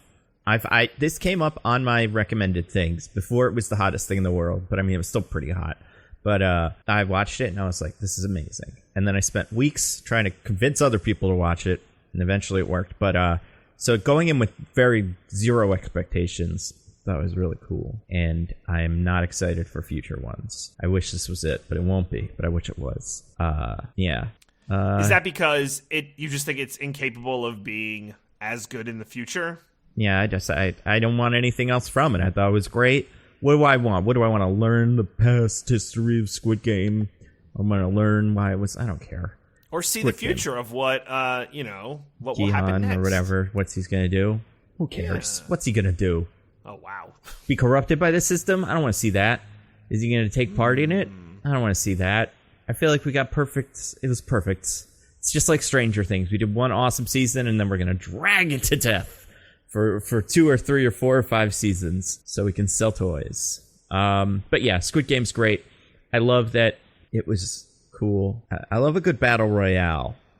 Those are the best. But it wasn't just battle royale. It wasn't like a Hunger Games where they just did it again. There was a spin. There was a twist. So it was very clever. And I also think it was just edited really well. It was one of the best edited things ever. Yes, where absolutely. It just absolutely kicked ass. And that made some of the games work so well. Specifically 3 and 5. And other ones too. Like one was also really well edited. But like those 1, 3, and 5, I feel like we're able to really turn some of that like really basic, situation where it's like, this is the thing, this is the game, and makes them die or not, and just turn it into the most dramatic thing ever. So yeah, it was pretty cool. I feel like there was a little bit more. Here's my one negative. I have 3 negatives, but I'll throw one out right now. I think it was a little too much. Let's see what it's like inside the Squid Game. Let's sneak around. I didn't care. But that's that's just me. I don't think it hurt the experience. I was just like, I could have done without this. But yeah, overall, great thing. Loved it. And yeah, it was great. What about you, Diggins? What did you think of Squid Game? Diggins? No thoughts, no notes. Perfect show. Everything great. All right. Well, while Diggins fixes his mic or whatever, DJ, what did you think of Squid Game? I absolutely love Squid Game. I actually almost just want to say, yep, no notes. It's perfect. I loved it, but no. Just gonna cede your time to Diggins. Yeah, right. Oh, Diggins is doing a bit where he was killed for losing. Good job. But like I said, you were killed off screen, so maybe you didn't die. Yeah. Maybe you'll come back in a later season. That's fair. No, his dead body's it's the on end of the episode, Nando. and I'm back. Yay! What a my good favorite bit character. That Nando I picked up on. Yep. I played a gunshot noise. What more did you guys want? I did not hear the gunshot noise. Really? I apologies for dropping the ball. I'll be like, my bad. Oh no, DJ dropped the ball in our game of ball drop. Play that gunshot noise again. Go get him. All right. Well, since DJ was going, DJ, finish your explanation of what you liked, and then we'll go to Diggins. No, I won't take too long because I know we're going to talk about it. Suffice to say, I loved it. The one thing about the show that I found difficult as I was watching it, or like I guess in retrospect, is the show is so good in episodes like 4 and 5. You understand pretty much everything that's going on. You get a real good sense of the characters, and that anticipation, that spice of what's going to happen next is at like a fever pitch.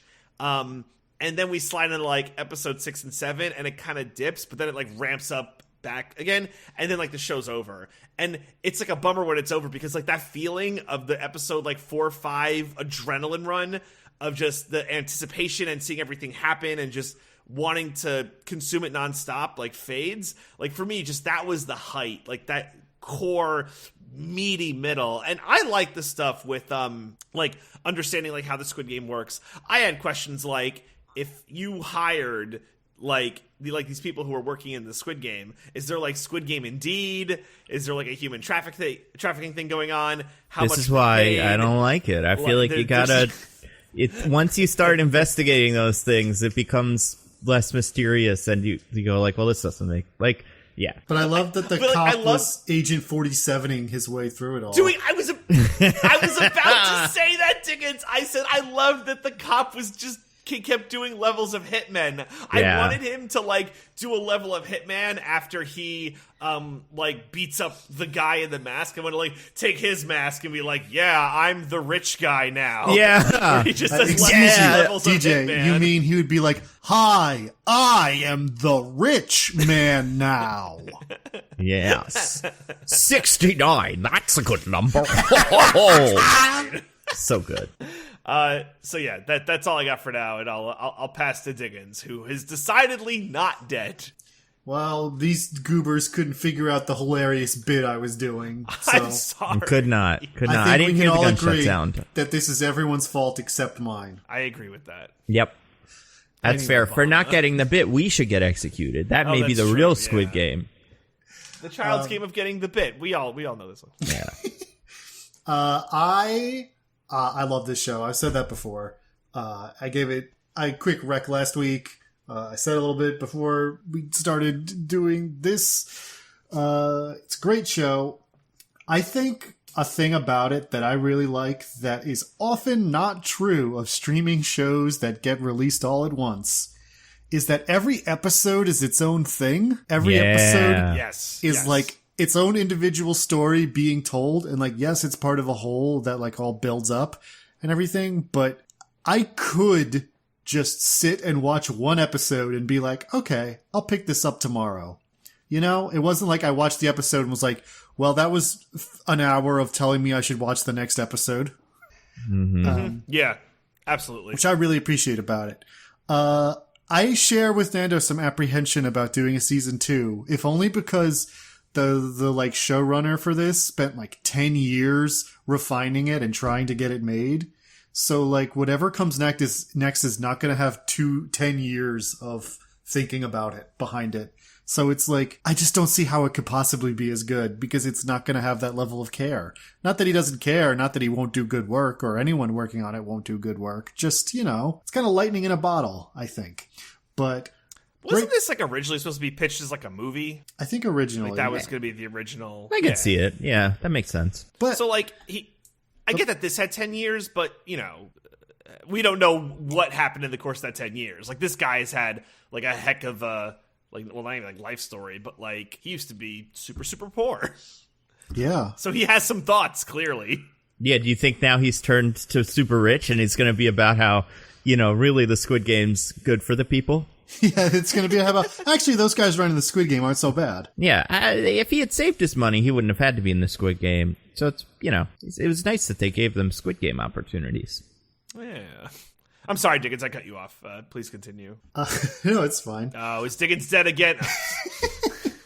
It is a very good show, very well paced, very. It does have that build where it gets really tense in the middle, and then I don't know. I feel like there's still a lot of tension in the later half, especially when it becomes the 3-way showdown. Mm-hmm. Yeah. Yeah. I don't know. I think if there's any part of it that's pieced weirdly, I think it's the ending. Mm-hmm. Yes. Oh yeah, the ending's stupid. Agreed. But Agreed. overall, great show. Totally worth watching. Yeah, it was good. Yeah, it was really good. All right, should we? I feel like saying things we like about it. We'll say we loved it, so we should be like, what didn't we like about it? Or nitpicks. Only I have negative. a handful of nitpicks. Let's get nitpicky because I feel like there's some nitpicks here. Let's get nitpicky. Okay, Who's got nitpicks? I got one. Yeah, it's insane that this is a secret considering how badly they're running it. I know. Like it shouldn't last for more than one Squid Game before people start figuring this out. Right? And maybe the rich people are paying those people off, but we don't see that. We just see a cop put 1 and 2 together and figure the whole thing out. So I don't know, man. Well, to be fair, one of those two things was a man coming into the police station and going, this is exactly what happened. This is how it works. This is everything. Yeah, Here's my address in case you need to find me later to ask me more questions about this or follow me. They kind of handed him this one on a silver platter. Well, but if you let the people leave the Squid Game, they're not going to go on Twitter and start talking about Squid Game. I feel like that should have been not in the story sense, but for the from the running of Squid Game, you got to have a way to erase their memory or something. You think Jack from Twitter isn't doing the Squid Game? You think he doesn't have that as a keyword? Anyone who tweets about the Squid Game gets their tweets immediately erased. Perhaps, but they disappear. There's no point. There's no one who owns a social media company that you could convince me wouldn't jump at a chance to be, betting on Squid Games. I think that's a great point. To invent social media, you have to have a certain kind of hatred for humanity that would really facilitate, betting on people's lives. That's true. And I just feel like with the Squid Game, there's so many things that aren't rules that should probably be rules. Like you can't tell anybody about it. Isn't even a rule. They let you go and just talk about it with people on the street. They're that confident in their ability to not have Squid Game come out. Yeah, and I guess I also feel like there's something to be said, and we don't know a ton. I don't know a ton geographically about this. Is this all taking place in a New York City amount of space? Is it all over South Korea? You know what I mean? Seems like it's a big island. Probably bigger than the island of Manhattan. No, I know. But I mean, if you look at this in terms, where they recruit people and slap people in the face. In what's the word? Pound for pound, right? Yeah. Where they recruit you. Are they recruiting everybody within, a couple blocks of each other? Because if they are, I feel like those people all going missing at the same time is going to set off some red flags. Maybe there's somebody in the police station that's Squid Game proofing it, but there doesn't appear to be. I think it's pretty spread out because Ali is he needs to take a bus to go all the way back home when they get dumped off because he's not. I don't think he's even from Seoul. That's true. Yeah, I wish they. Not I wish, but I'm sure people from Korea that know the area are oh yeah, this is. That he's saying I want to go to Florida from New York, but I just don't know what that is. So I guess the question is it a coincidence that two of them know each other? Is that an insane coincidence, or is that you get it at 400 people, a couple of them can know each other? Well, again, it depends on the area, but also I don't know. South Korea isn't a huge country, right? Yeah. What's the population? 10 million people? I think it's more. I think it's 20, but it's not that many. Yeah. Yeah. So I mean, I think that helps bring the odds down a little on the insanity of just totally. Oh, like, 51 million. Anyone. But still, that's not that many. That's like 51 New million? York plus I was Texas. So off? It's Wow, very goddamn, I was densely off. populated. Yeah, yeah. Damn. I mean, it was 25 million in 1960, so it's doubled, which that's probably realistic in terms of how many people, Yeah, just population density, stuff like that. Yeah. But, yeah, I mean, I don't know. Like, I also wonder, like, is there a propensity for, like, certain people in these situations to know each other? But, like, that's not why. That's true, because everybody, if you're all poor, you'd know each other through all the, like, your street toughs. Well, like, the pickpocket and the gang member, right? Like, they, Yeah, that's true. They also know, like, each know other. each other. And the But, like, pickpocket knows the main guy. Well, knows. well, ran into, right? Yeah. Like, and again, like, of course she would hang around, like, betting places to pickpocket people. So I feel like there's, like, some correlation, between these meetups, but, like, crazy odds, like, I get it. I have a different nitpick, a piggyback off your nitpick, Nando. Let's hear it. So, like, yeah, this one cop, like, puts it all together.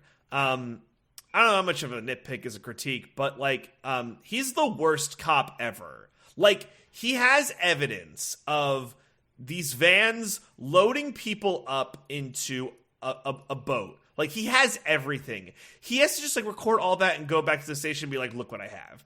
He does not need to go, like, do a full Squid Game HQ investigation. Like, he has enough there to have, like, a subpoena and, like, the boat's gonna pick people up again, right? Like, this isn't the one and only time that you can do this. So, feels like a real missed opportunity or, like, mistake for him to be like, I'm Agent 47 now.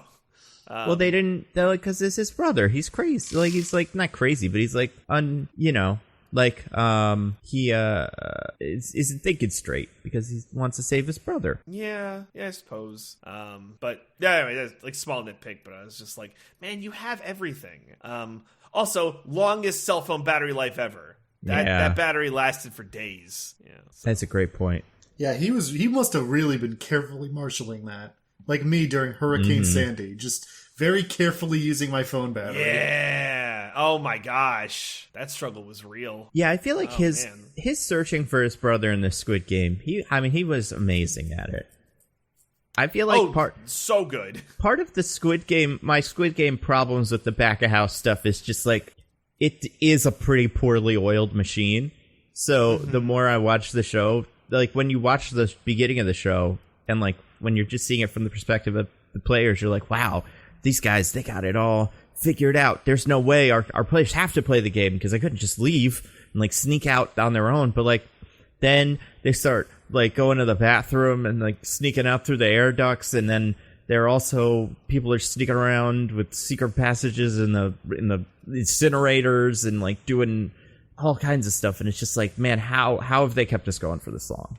Yeah, I mean, it's weird because like there's no way this could have happened upon the first like abducting. It's the second abducting. It's funny. Yeah. So when they go in the van the second time, I'm like, they know that you're gonna gas you. Why don't you just like hold your breath or something? And then the girl does it. And I'm like, oh, good job. Yeah. Like I was thinking that, but even the gang members, like, we're just gonna get a bunch of guns and rush them. Like that might work. I like, think you so. might be able to rob one of these vans. I don't know what it would net you, but you could take get all a their free clothes van. and be a hitman. A free van, yeah. I think his plan was more along the lines of force the driver to take him to the place and then rob them there. I mean, that would not have worked. No, certainly would not have worked. Well, I don't know if you noticed, but that guy was not actually that smart. Yeah, I think it wouldn't have worked, but I think it could have.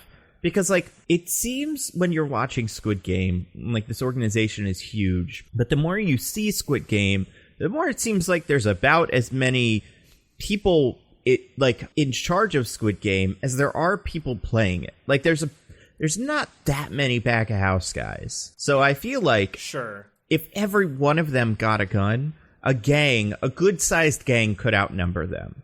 Now, they wouldn't know where to go, and like, if you took over the boat, I doubt the boat people would take you where you want to go. But then that also begs the question, like, who are the boat guys? Who are the pink guys at all? And then what are their agendas? It doesn't make complete sense, but yeah. I think it's not pretty doesn't make clear. sense, but we just don't know that yet. Yeah, they've been radicalized into the alt-right, And that's why. Because the one we see is like a little boy, is like a teenager. That's true. They took the red pill, the pink pill. Or is there like a trafficking thing going on, which I know is like really dark, but like this show's pretty dark. The show about murder games is kind of dark, so yeah, you don't say. Yeah, I mean it could be a trafficking thing. They could be North Koreans or something. The show kind of seems to point out that they have a hard time getting where they want to go, and they're also willing to risk it all. Yeah, but because it turns out living in North Korea is pretty bad. Did you hear the like North Korean propaganda? I did hear that. Like with regards to Squid Game. No, way to go. Oh, Nando, did you know? Because I feel like I'm gonna botch it. I don't remember, but it's just like the idea is that like, you know, this shows that the capitalist dogs in South Korea and America, or whatever, have a broken society because, you know, they believe that the poor need to, you know, participate in death games to get equal footing. So you guys actually have it way better here in North Korea versus those dogs in, you know, South Korea and, you know. Oh yeah, they probably love that scene where Ji Young asked Sebyok if it was better in the South than in the North, and she didn't answer. They're probably like, yeah! Our country's just as much of a hellhole as yours. Not worse. Yeah. Yeah, that was interesting. I feel like, I mean, North Korea didn't come off great here, but the North Korean... I love that. North Korea didn't come off great. Yeah, well, I feel like North Korea is also definitely doing Squid Games for real. Most non-North Korean movies where North Korea comes off looking just, great, fantastic, you know? Oh, yeah. Chef's kiss. Yeah, all right. Let's talk about... Okay, so what if you were really good at that beanbag game in the subway? Uh-huh. Oh, like you killed it? Yeah. Would you just get $100 and leave? You know? Well, I think he only had so much money, so I think you could only win so much money off of him. And like, yeah, I mean, they don't make you go; they just give you the card, so you could just decide, like, yeah, that's enough money, and then not go to the Squid Games. I feel like these people aren't wired that way. Is like the idea, right? I think they are. There's all the on clips people of them desperate enough and with personality types that they won't do that. So the test is like, if you're willing to get beat up enough for $100, you can, like, you're a good candidate for a Squid Game. Like, that's like the theory of the case. Yeah, it's like, what are you willing to do for a meager sum of money? Right. Not meager, but, you know, compared to what you owe all the gangsters. Now I have a question. Yeah. Are the gangsters working for Squid Game as well? Oh, that's a good question. Because the guy's like, you signed over bodily autonomy, and it's like, how do you know that? Did you tell them to do that? I'm sure Squid Game is like tapped into everything. Maybe they just have like a black market thing where they buy those off gangsters for like the cost of the debt or for more than the debt, so that they'll do it. So like the gangsters don't have any idea what it's for. They just know that there's these weird dudes who will pay off debts they're owed for those contracts or something. Is that a real thing, by the way, in South Korea? Like, can you do that? I mean, like, it's illegal. Illegal organ theft? I mean, I'm sure it happens. It happens here. But why sign a contract? Yeah, exactly. I feel like the contract part doesn't really matter. We'll come for your organs in a month if you don't fucking pay us our money. I don't know why you have to have sign over bodily rights. It's like, we're just going to get them in a month. Like, you know, that's the part I didn't understand. I also didn't understand that. Like a power play, you know. We're not just going to take your organs. We're going to make you agree to it. That makes sense. I have another question. Yep, let's hear it. So they get the chance to leave. Not even get the chance, like they have to leave because democracy. Because Squid Game believes in democracy. So they leave because of democracy. And it's like 187 come back, and there's like 13 unaccounted for. 14. Or 14, whatever. Yeah. Are unaccounted for. And then he's like, monitor the other 14. That goes nowhere. What's the deal with that? Like, what, like, did they were they better off? Did they die? Like, if they do they get recruited to work at Squid Game instead of participate in Squid Game? It's just they keep an eye on them so that if they post about Squid Game on Twitter, the sniper takes them out. That's a good question. Oh, I see. It's one of those kind of deals. Okay. Yeah. Just making sure.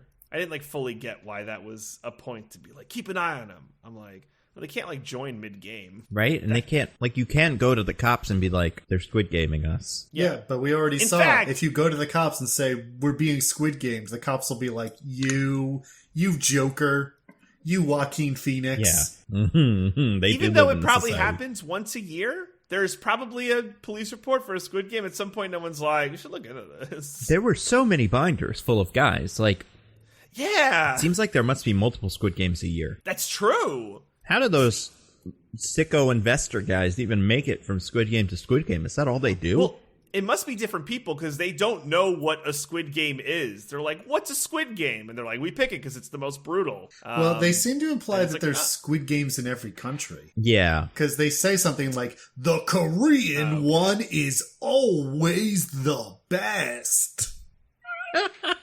We joke, but if anybody hasn't seen it, that's what they sound like. And I mean, there is like a legitimate reason why they sound like that. because they're the worst. Like, No, it's because it's a Korean. They're speaking English the way people would speak Korean in an American show, which is to say, That's fair. they speak it very slowly and enunciate very clearly so that people who kind of know English have a decent chance of figuring out what they're saying. by the way, good on the showrunners for getting like native English speakers in South Korea in the middle of a pandemic. Like, hats off to you guys. So how did the pandemic factor into this? Do we know? Well, I mean, I'm sure it probably couldn't get anyone like overseas, right? Was it Travel filmed restrictions. during the Especially- pandemic or before? Yeah. Korea is was. very, very strict about quarantining and stuff too. So Yeah. I imagine there are probably people who live in Korea and, you know. Oh, that's what I'm saying. But like, good on like I said, the showrunners for like finding those people, right? Like, they're definitely like they live in Korea. That's what I'm saying. Like, What do you think it's like to be one of those like white people who goes to live in Korea or Japan or China just to be like token white person in movies that they make who speaks English very slowly and clearly? That's the life, man. That's what I would, Right? Yeah. I have to That is imagine pretty good. there's not a ton of people who do that, so it's probably like a decent market. I mean, Yeah. sure, Oh, you, yeah. you gotta learn the language, like their local language, to have any hope of like being employed or living there long term, but still. yeah, I mean, I think it's a great gig. You know, sign me up. You know, it's like just these guys. Like, anytime like that role you're describing, Diggins, is needed, they're like, all right, call them up. They just have constant work. Oh yeah, I mean that sort of thing And I mean- happens. There's this one guy I've seen in like multiple Japanese movies who's just like, we need like a tough white guy to show up, and so he's just like one of the people who lives in Japan who can do it. So he's in so many movies. That's great. I love it. All right. What other Squid Game stuff? Okay. Other Let's talk nitpicks. Let's talk about the games themselves. Oh yeah, let's talk about the games themselves. Red light, green light. I mean, it's not called that, but you know, whatever it is. That's what they say in the translation, even the subs. So we can just call it that. Apparently, Oh. yeah. I have a question for you guys, real quick. Did you guys watch in Korean with Yes. subtitles? Yes. Yeah. Now, did you watch the subtitles or the dub titles? I don't know which I watched. Well, if you watch the English closed captioning, you watch the dub titles. If you watched the English not closed captioning, you watch the subtitles. I legitimately have no idea like what the difference is or like The closed captioning is based on the dub script, which is to say when they voice over all the Okay. actors with English speakers instead of using the original Korean, which has more limitations because they have to match the voice flaps and the timing and everything. I see. So they use a different script. It is literally like different words are being shown on screen depending on which one you pick. And apparently the dub titles are not great. All right, I'm going to log on to Netflix right now and tell you which one I did. Yeah, I think I did the good one. I feel like I've talked to someone else about this, or maybe you. Yeah, like how would I know? Yeah. Well, if you go check now, it will say English closed captioning or just English. All right, so watch Squid Game. Tags suspenseful. I sure would say so. Yeah, I was suspended. Okay. that seems accurate. All right. Yeah, So in two of the it's- games they were suspended. Yeah. It was audio Korean and then subtitles English, not closed captioning. Yeah, so- same. So you watch the subtitles. So it's the good one. Okay, good. What were you going to say, DJ? I think you had a thing. I think I was just asking if anyone had more nitpicks. Oh, okay, yeah. So let's talk about the games themselves. Oh, the games Red light, themselves. green light. Yes. That's a good game. That's a great game. Really, I was thinking nice, during that. simple game. Very good for introduction of this, I think. Introduction of, like, if you die, you lose. Because you can just shoot people in the middle of the game. Yeah. I was thinking, like, this is the one where I feel like you could kind of cheat and get away with it. Oh, yeah. Actually, a lot of them you can kind of cheat and get away with it because that's what they do later on. Yeah, most of them. But this one, like, especially, like, that doll is probably the least ill-equipped, like, quote-unquote weapon to like handle this situation with. Yeah, it's weird because it seems like there are snipers that's job is to shoot you, but also Yes. the doll's job is to judge whether you move or not based on how it determined, like it's, computer brain. Yeah. But you could just have the snipers do it. Yeah, right? Well, maybe the snipers, like, can't see, like, little micro movements that the doll can. Yeah. That's fair. That's a good point. I liked that it was a doll. It was weird looking. I like that it was weird and creepy. Yeah. Do you think you would win that game? I would not win any of the games. I would be dead before the games even started. I don't know about that, but maybe. I mean, maybe how it's got to be pretty tough to gas somebody with knockout gas and knock them out and not hurt, like kill them. Especially when Yeah, you've got to knock right 'em out 6 different people of wildly different body types and weights. Like, That's a good point. And that first guy is getting the knockout gas 6 times. true. Oh, yeah, that's true. So he's ODing on the gas. A lot. I mean, they really, like, they're doing a lot to you while you're knocked out. Like, a lot. So, Do you think everybody's just pretending to be knocked out because they're like, I don't want to ruin this for them? yeah. I wouldn't be surprised if that was the case. Yeah. It really could be. Okay, so I think I could win this game. Do you think you can win this game? Oh my god. Here we go. Invisible Man hubris strikes again. For those of you who don't know what I'm talking about, Nando thinks he could beat an Invisible Man in, like, any situation, which is ludicrous. And now he thinks he could win a Squid Game. Yeah, I could. I could win this one for sure. Oh my god. The question is, would you freak out when people start getting shot and run to the door? Or would you Yes. just go, well, I'm not supposed to move? Like, would you follow the rules of the game, I wouldn't be so level-headed. There's no way. Yeah, Like, I mean, I would be freaking out. Have you ever been in a stressful situation where you genuinely thought your life was in danger? It's hard to not react to that. But I feel like in that situation, if the thing is like, don't move, and then someone moves and they get shot, I feel like your reaction would be reasonable for your reaction to be like, I'm not going to move. I'm not saying I think I wouldn't, but I feel like, I don't know. I think weird, this is Invisible Man hubris striking again. I really do. I don't know. I think it's possible. I mean, this is the most winnable of the Squid Games, right? Probably. If you can get past that initial shock, sure. Yeah. I mean, Red light, green light's not as easy as you guys would think. well, but this is feel red like- light, green light, right? Red light, green light is like red light, and then you wait, and then you just throw a green light out there. But this is a phrase that is repeated, so you know when it's going to start and stop. The cadence speeds up. The cadence speeds up, but I think it doesn't seem like it's as hard as red light, green light, because you can at least know when to stop moving. Right, because in red light, green light, you could do like green light, like red light, right? Like that kind of deal. Well, you Also- can't do that, but you could just red light, and then... That's I see what you're saying. Yeah, you could do that. Yeah, like you could psych people out. I would also just be, like, super cautious, Like, yeah, there's a time limit, but if I'm moving every time, I'm probably going to be fine. That's what I think. Yeah, 5 minutes is a lot. Now, I would be upset as a Squid Game contestant that the timer still runs when people are being shot. Yeah. I don't think that should factor into my playing. That's fair. That's fair. Yeah, because it says you have 5 minutes, but you really have like 2 with all the murders. Yeah. Yeah, it's a fun game. Red light, green light.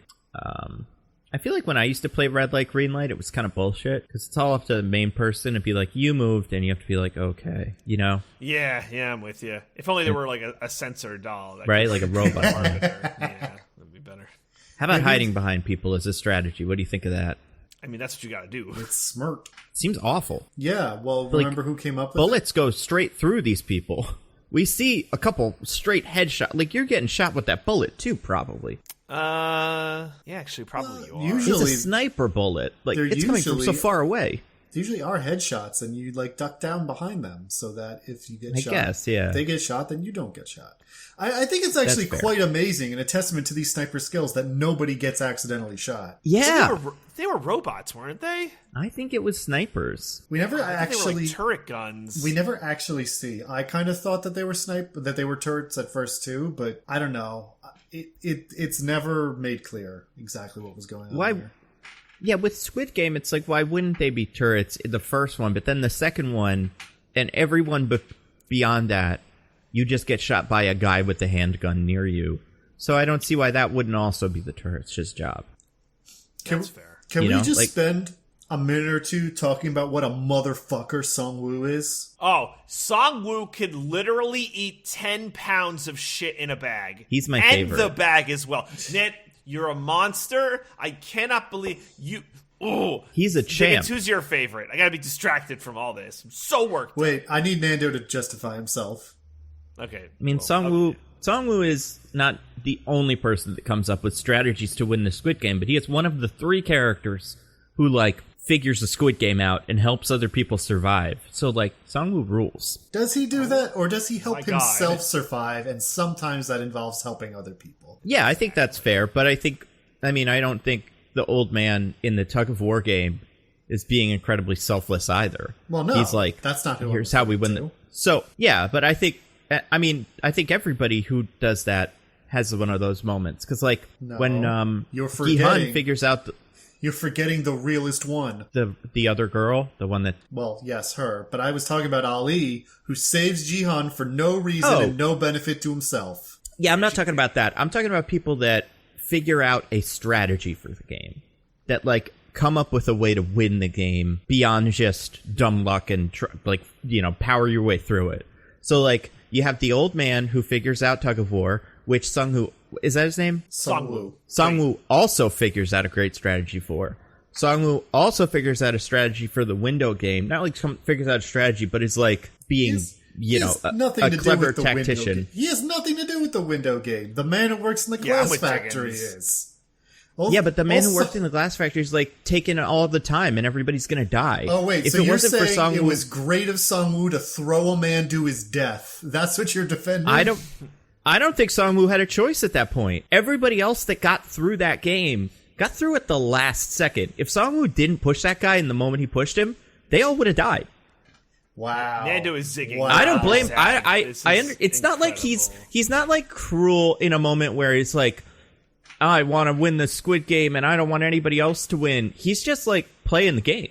Really? What about the last thing he does, Nando? Well, okay, so there's that, but I mean, that's his character flaw. But when he's playing the games, I like him the most. What about what he figures does out to Ali, Nando? Yeah, that's game's so a game, fucked. Man. It's except it's not the game. He did not the game because he was losing the game. He lost the game. What about when he killed Sebak? Well, yeah. Which one was that? That's the. Well, end. I'm not counting that as game. I also think all the stuff that happens, I think it's kind of bullshit that you could just kill everybody between games and that's fine. That's part of Squid Game that I think is stupid. Yeah, it's almost like society's unfair. Exactly. And except Squid Game is supposed to be fair. That's the whole thing. That's why the doctor gets shot for unlike society, things. where famously nobody claims that it's fair despite all evidence to the contrary. I'm just saying, here's what I think. Here's why I like Song-woo the best, is he makes the games dynamic in a way that's not bullshit, where he's like, because Duck-ho, is that one of their names? Duck-soo? Duck-soo, yeah. Duck-soo. Yeah, Duck-soo. Yeah. He also makes the games dynamic as like a thing to watch. He adds drama by, being a shithead in them, and that's fun. Oh, like sure. That's part. If you're talking in terms of he is a good character that makes the show interesting to watch, then sure. But he's a motherfucker. Oh yeah, Song was your favorite. He's my favorite character in the show because he's the most. He makes it the most fun to watch. Without him, the Squid Games wouldn't be as fun. And I mean, he's not my favorite character. My favorite character is the crazy lady. She's the best. I don't remember her name. She is the best. Mimyuk, yeah, she's a champ. She's from fucking Philadelphia, as far as I'm concerned. Now, I could be butchering these. I don't know Korean, but this is, to the best of my knowledge, how you pronounce these. She's the only one who I remember the number distinctly, besides the main characters. The that are 0 and 456 because hers is she's 212, which is the Philadelphia area code. Oh, I think New York area code. Oh no, then it's not that. It's whatever the Philadelphia area code is. No, it is You're 212, right. which is not the New York area code. I don't think. Oh, my bad. Yeah. Whoopsie. I think New York area code is like 201. My bad. No, that's Jersey. New York is something like that though. It's like 212 is New York City. I'm super wrong. Oh, yeah, nailed it. The New York, speak of by which I mean Manhattan area codes are 212, 646, and 917. So she's bow down to me. I think she's am 215, and that's the Philadelphia one. But also 267 is it? So let's see, Squid Game character. You can't recover from this. You all die from Squid Game. I mean, I'm right about that. She has the Philadelphia one, I think. Well, and that is a funny joke, but I don't remember. She is 212, so she doesn't have the Philadelphia one. Oh, well, that's bullshit. I heard she's from New York. Yeah, she's a New Yorker, baby. Stuff like that. Love the Mets. Yeah. Yes. But yeah, she's the best. I like that she lies about being pregnant, and then it's great. Also has the scene in the bathroom, which is like one of the best scenes. Which one? I see. So good. Yeah, which one? Oh, where she's like lying about how bad her diarrhea is. Yeah. Her constipation is, I guess. That's like me, except I'm not lying. Well, that's the thing too. Is like if you go to a Squid Game, it's like a week. It seems like. I think there's days between games. They said 6 games over 6 days. Yeah, but they don't feed you that well, and you probably don't get to take medicine you need, or at least you don't know to take it. Maybe. So I feel like with you, by the end, people would be participating in a way that would not be fun to watch either. Like if you're just there to bet on people, it'd be like, oh, one of the contestants fell down and died. Well, I guess we don't get to see this one go. Yeah, that's fair. So I feel like there's something to Squid Game as like a product for viewing where you would want people to be well fed and get 2 eggs or whatever. And I know they say that it's like they gave less eggs to cause a fight, but I don't think that's true, right? They stole 5 eggs and 5 people didn't have eggs. They gave enough eggs. No, they're not. We didn't give enough eggs. It's not a meal to encourage that to happen. So that maybe I did watch different subtitles, but the guy in my episode, he says we didn't give them enough, so it starts a fight. Yeah, exactly. He means we didn't give them a meal. We gave them an egg. Oh, yeah. I assumed it was just they ran out because but that makes more sense. They're just like, we're shitty. Here's an egg. Yeah, get with the fucking program. And a soda. Or whatever that is, seltzer. Yeah, I guess. Also, that, by the way, wherever they're getting their food from, I mean, I guess maybe their supplier doesn't ask questions, but I feel like the logistics chain of does your the grocer would break down at some point. Does your grocer grill you every time you go out to buy your groceries? What do you want this chicken for? I don't know. Oh, motherfucker. I'm just saying. It's not even maybe crazy things. It's things. I want to buy 400 sodas, 400 eggs. You go to Costco for that. They give you those. I guess that's not where it breaks down, but I'm just saying that how Squid Game. Can we talk about the game master Frontman? Can we talk about Frontman? Yeah, he is weird. What's his deal? Well, so Frontman won a Squid Game 5 or 6 years ago. That's one of the ending twists. But then he became the Frontman. Yeah. Why? He's so rich now. Why is he frontman? Maybe he just really believes in the Squid Games now. He was just indoctrinated by taking part. He's like, keep the money. If I could be frontman, we're good. No, not keep the money, but I believe in the Squid Game. I want to help it. Well, help. He runs it. He's second in command of Squid Game. He might be first in command after the show's over. I read that differently. I thought it was that he was I'm not getting it. He could have just went back into debt and then he's fucked again. If he's the kind of guy that has crazy gambling debts, it's like the lottery, by the end, most people, by a couple years in, most people are out of lottery money. It's save money stuff. Where are you getting that from, that he ran out of lottery money? Oh, I'm not saying he did that, but I'm saying that's a common thing. And all of these people are in Squid Game, not all of them, but some of them, because they're gamblers or people that cheat and things. So why wouldn't some people show up to Squid Game again and guys, I spent all my Squid Game money. Let's do another Squid Game. So he's doing the frontman job because he has no other choice? Maybe. I mean, I guess we'll learn more. It turns out his brother's the cop. His brother's not dead, right? There's no way he's dead. No, he got shot. He got shot and he fell in the water. We didn't see that happen, but there's no way he lived through that. Yeah, he died. Definitely dead. For a detective, a lot of James Bond energy from him. Like, he's doing things that you don't learn in detective school. You don't learn infiltration in, like, detective school. I think his main skill was that he took some classes at UCB, and so he knows how to yes and. I mean, I also feel like they have little scans to scan you, right? Yeah. Why does his work? It doesn't. What do you mean? At some points, they scan him, and his number comes up as, like, number 28, and it's like, or number 29, and No. he gets... They know he's number 29, and they scan it and be like, all right, let's make sure everything's all right. Because this is the organ theft people. And it doesn't come up, and they're like, what the hell's happening? And then, then the doctor's like, I gotta do the surgery, who cares? Yeah, that's fair. Also, how did they get that little number in the egg? That's a great question. What are they, what is their deal? Like, I don't get them, like, we're gonna fucking, we're gonna, like, get them by not telling him in person, but it's not like anybody's watching. Do whatever you want. Say the fucking, it's a tug of war. I don't know. It made sense I guess it didn't make sense the first time because they didn't. Yeah, because he had to have seen them to do the surgeries. I don't know, man. I don't know why they do it that way. It really It's a well-oiled machine too, in terms of like pulling this thing off. Yeah, how guys like they're killing it. Is that guy both in charge of body disposal and eggs? Like, it seems like everybody has a lot of jobs, and that guy's job is food and also this, and like, because how many guys? And also the body disposal thing doesn't make sense to me. How did this ever happen? What do you mean by this? The body thing they're doing. Burning them? I don't know. Some guys were No, you mean organ harvesting. The organ harvesting. Yeah, who figured this out? Yeah, some guy was like, "Yo, we could probably earn some money off harvesting the organs off these dead bodies." But then, what did they do next? They rigged one of the incinerators and the cameras. Yeah. And like.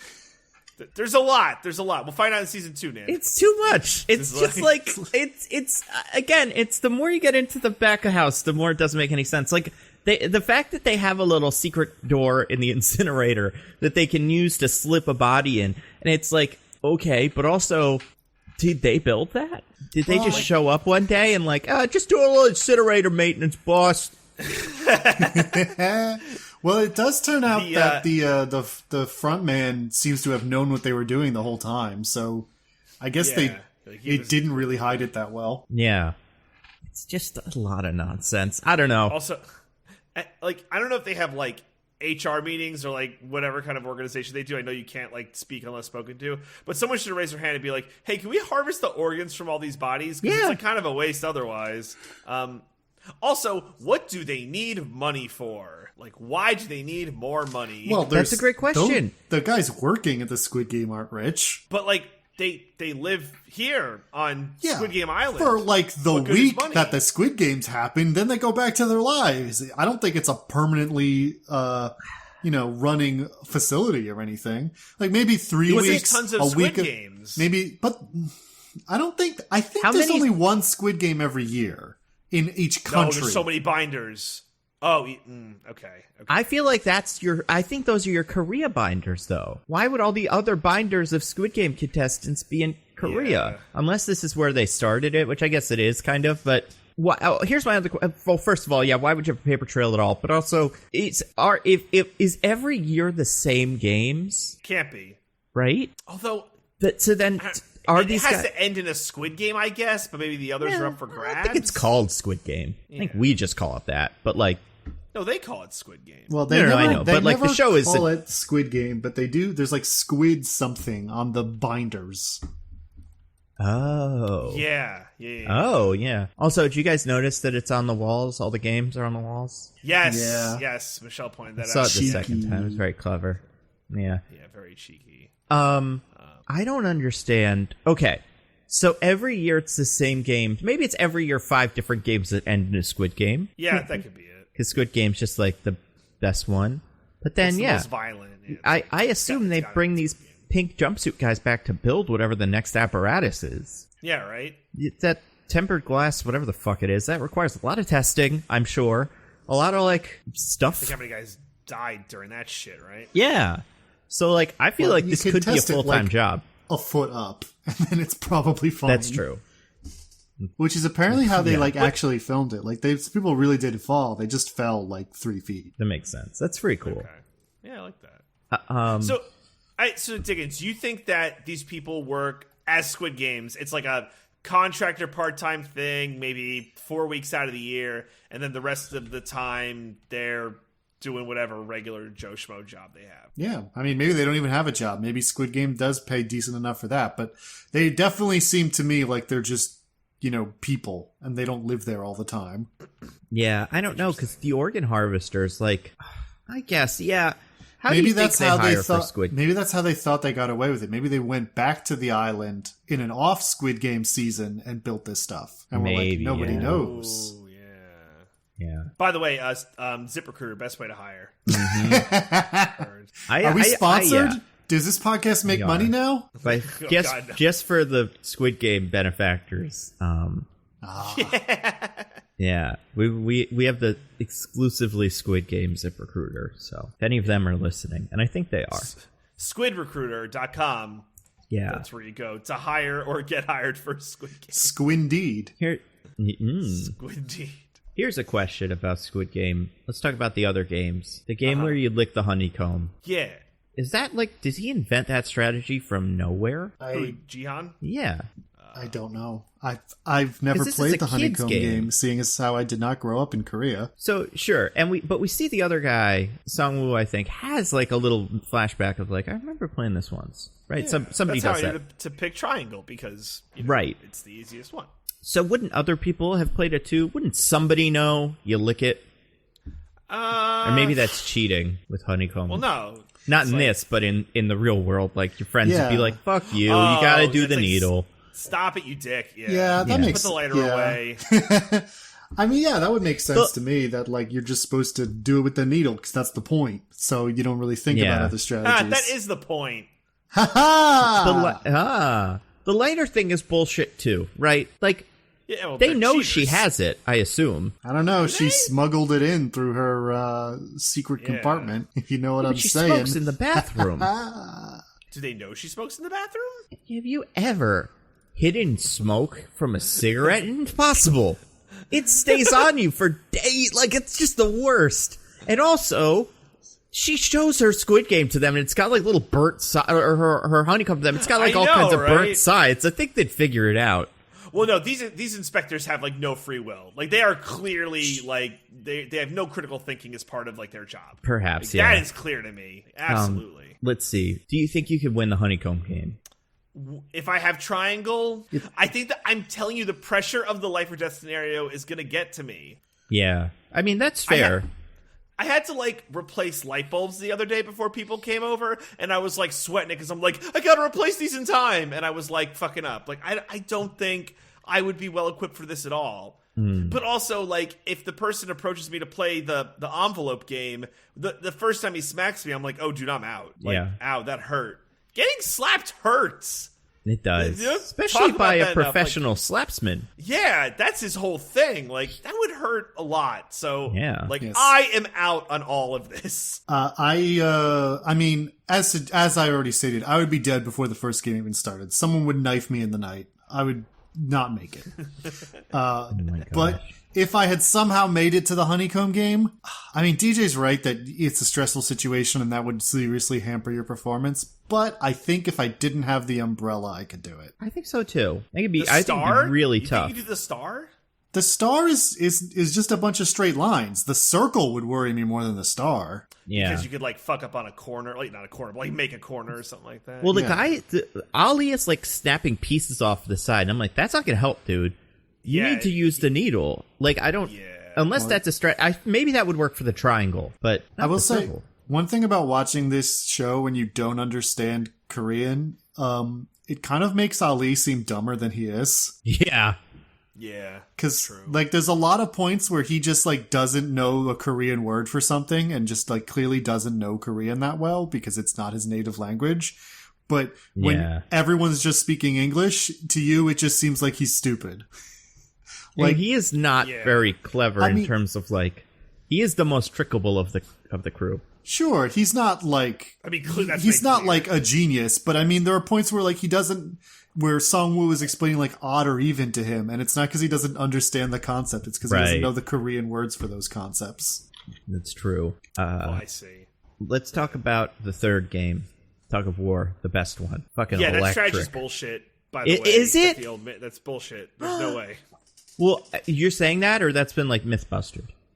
Oh, I'm saying that. I could be totally wrong. Maybe it's absolutely true. I'm saying it's bullshit. I feel like that's probably that seems like a workable strategy. I mean, it works up until it doesn't. Like, again, if Song-woo doesn't, come in, like... Yeah, like a hero he is, yeah. Oh, my God.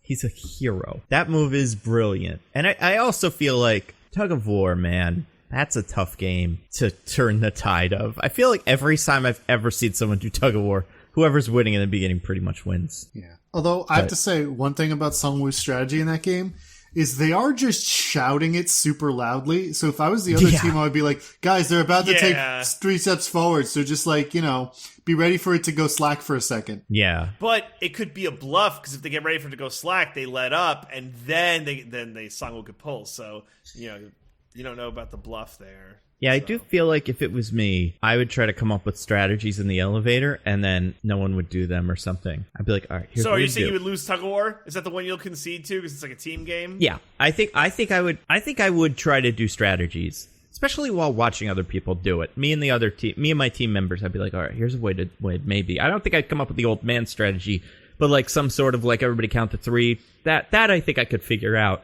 But I don't think my team would do it. I'm not a graduate of China University or whatever the fuck. Not China University. What is it? Seoul Business School or something? SNU. The greatest university that ever lived.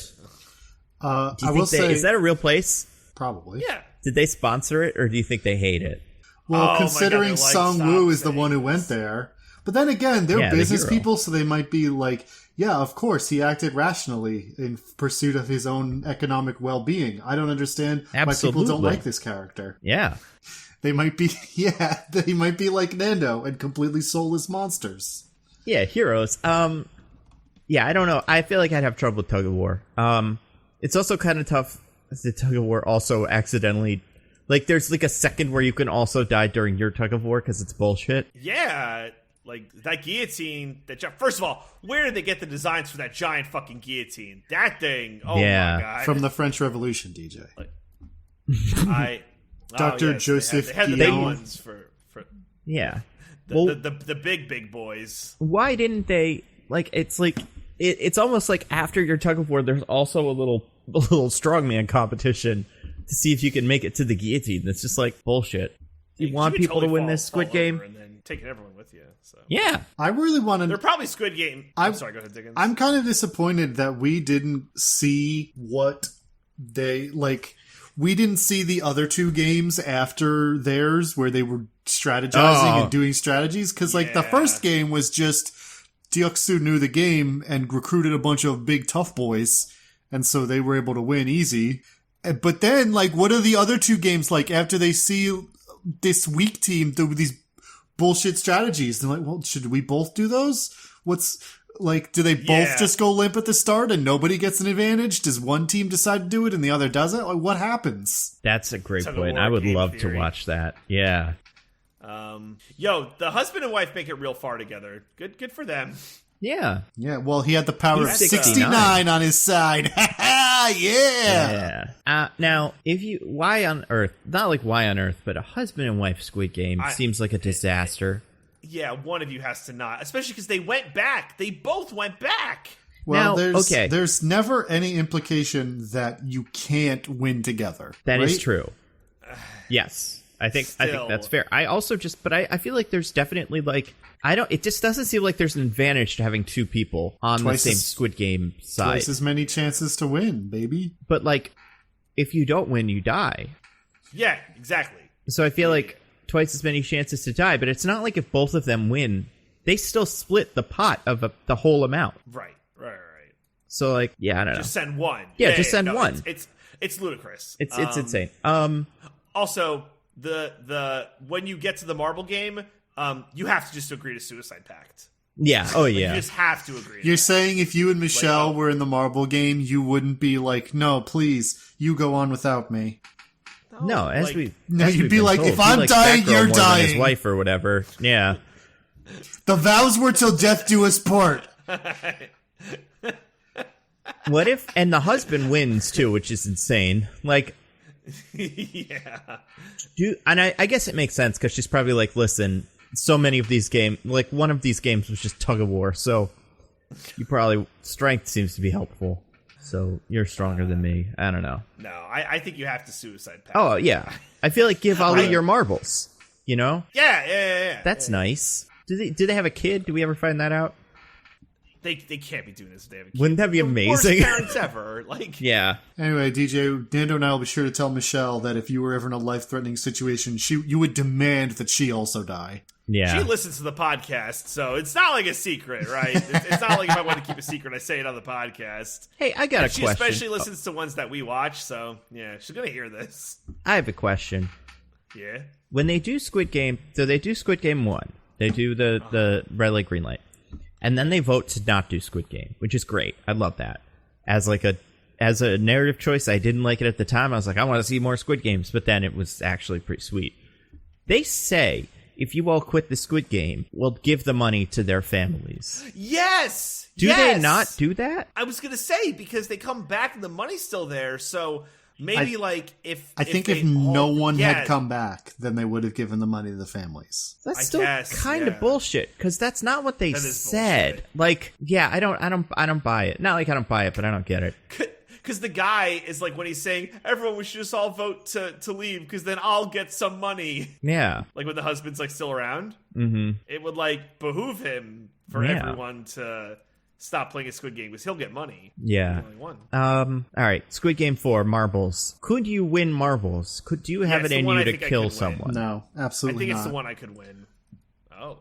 I feel like I could win if my guy was an asshole. Like, if I was playing against the gangster, I could win. It would be sweet. And I would never change the rules. What was that dumb shit? Yeah, what the about? fuck is that?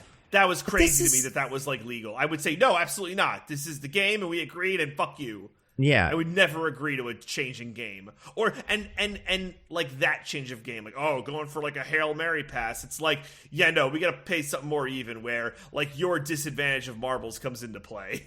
Also, I feel like at one point Song-woo, I guess, is like, I got all the marbles without using violence. I don't remember them saying you can't use violence. I don't remember that either. And I feel like if that's the case, Duxu would have started with that. Just beat the shit out of his guy and then see if that's enough. Maybe in the Korean it's clearer and it's just the translation. Yeah. That's my guess. But like, I feel like if I was doing Squid Game, I'd be like, you let us stab each other at night when we weren't even doing a game. Why is this not acceptable now? There actually is also the scene with Duxu, the dude he's playing with is like, you can't take it from me with violence, remember? And then they look at the guy staring at them with a gun. I feel like with every Squid Game, you can really, like, in any of these situations, you could pretty much argue your way out of being killed if you try. Like, you could be like, they didn't say I couldn't use... They said I couldn't use violence, but I was not violent when I killed him. I was very peaceful. And then they'd be like, okay. There's no rule saying dogs can't play basketball. Honestly, there's a lot of air buttery going on in this. Where it's like, oh. I mean, yeah, it's insane. Okay, marbles. If someone told you we're playing marbles, what would you think that means? The flicking of marbles in like to a big pile of marbles. Is that like not billiards, what most marbles. People do with marbles? Yeah, they were playing like a version of Liar's Dice. Yeah. I mean, there are people, you can see people playing that version of marbles we're talking about. That's true. It's just none of the main characters do. They're like, oh, this sucks. I'm going to play Liar's Dice marbles. Yeah, that's pretty good, the marbles bit. I have a question. Yep. The old man is in on it. He is Master Squid Game. Yeah, but is he? He is...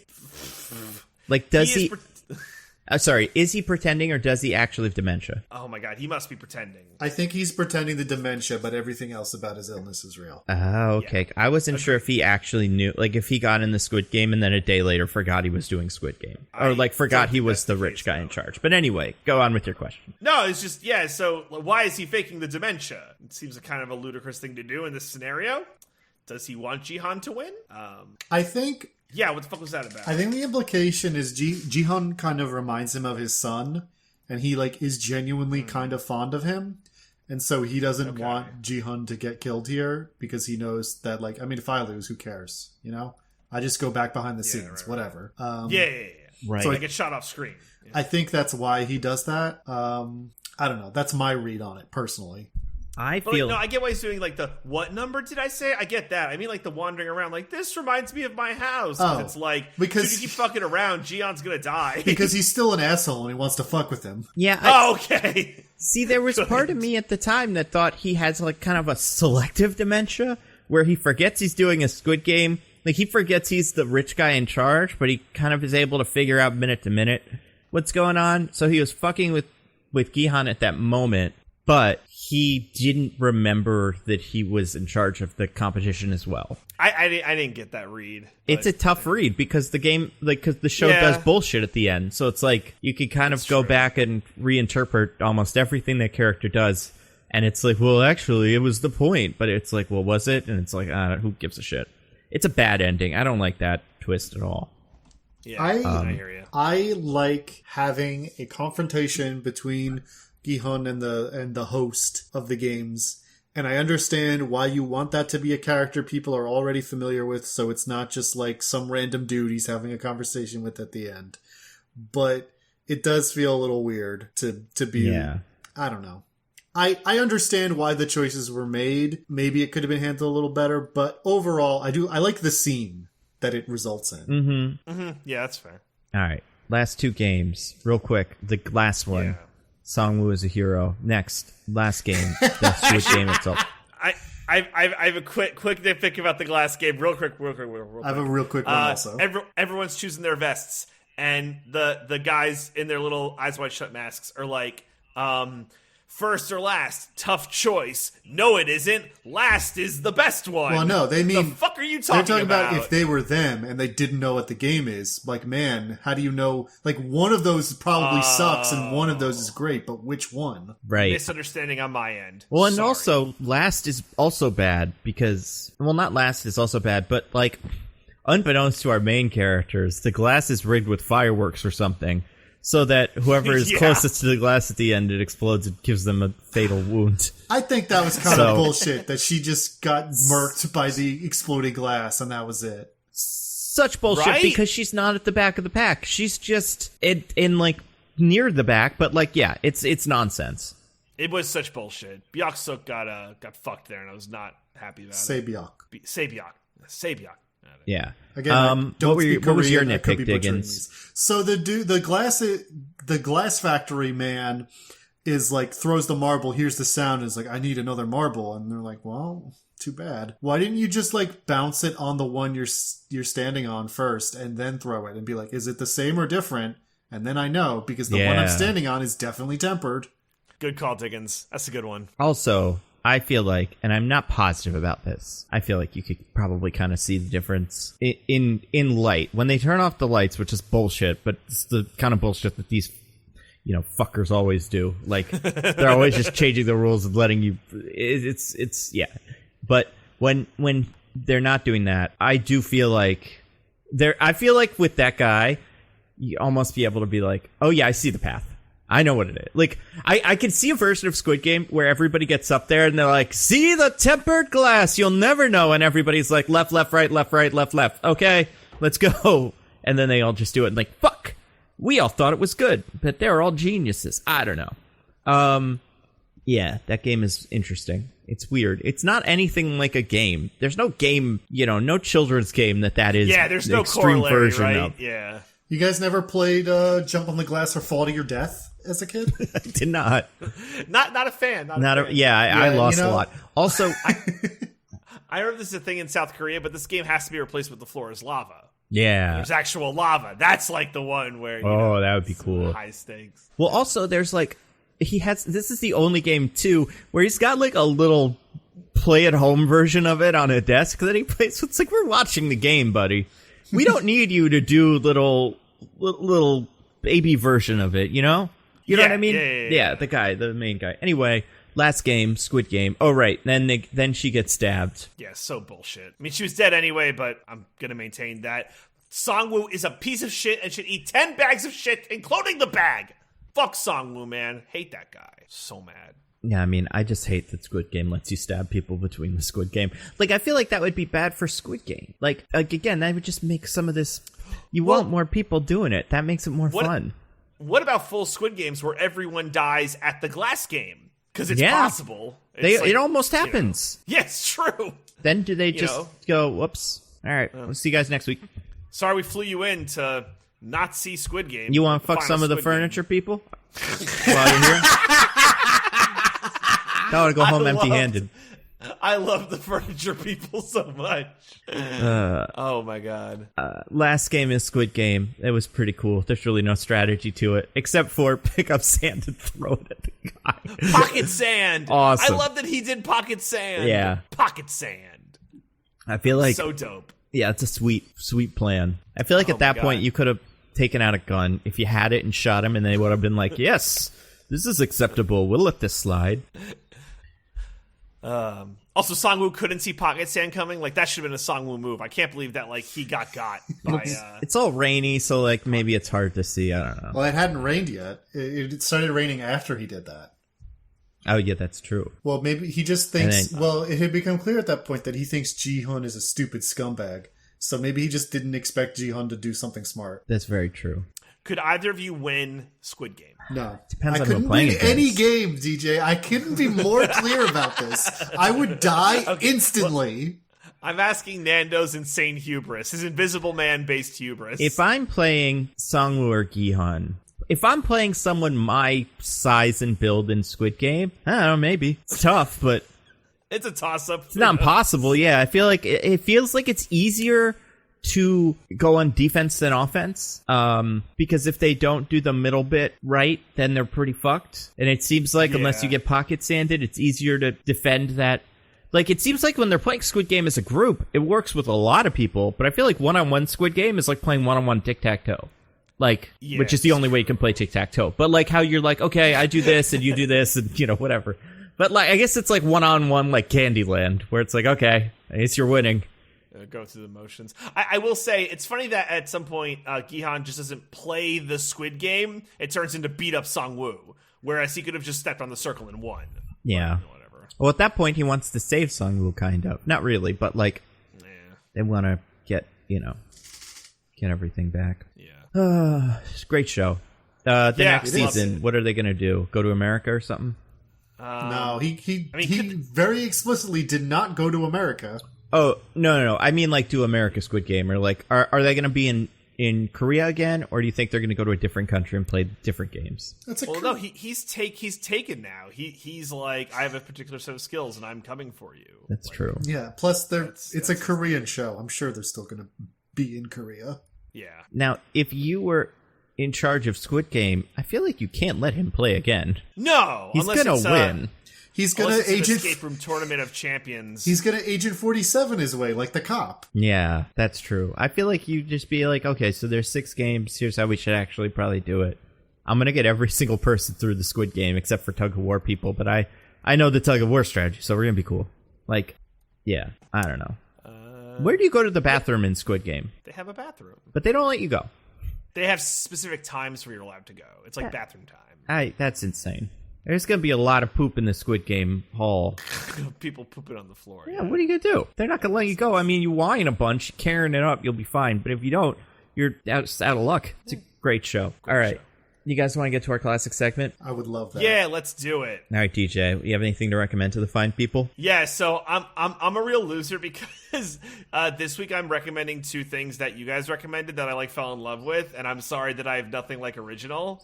It's okay. This is a classic DJ move. Yeah. Listen, Squid Game? Is it Squid Game? No, Metroid Dread fucking slaps. Metroid Dread is so good. Like, Metroid Dread is amazing. So I'm sorry Diggins recommended a video game that I like wanted to play, and then I played it, and I'm like, shit, this game's really good. And I'm like, yeah, I would very much recommend this game. I have incredible taste, and everyone should listen to me. You're just reinforcing that. That's fine.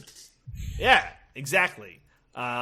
And I feel not as strongly, but similarly about Hot Wheels. I played some Hot Wheels with Nando over the weekend, and some other friends. Yeah. And it was a good time. It was a started playing good the time. story mode to get more cars. I like it. It's a fun time. Playing bullshit levels is like the best part of that game. I love it so much. I got so many good cars. The other day I got the Snoopy car, I got the DeLorean, I got some cars. What? I know, in blind boxes. It was great. I've beaten the story mode, but not 100%ed it. But like, you get some cars throughout that are pretty cool.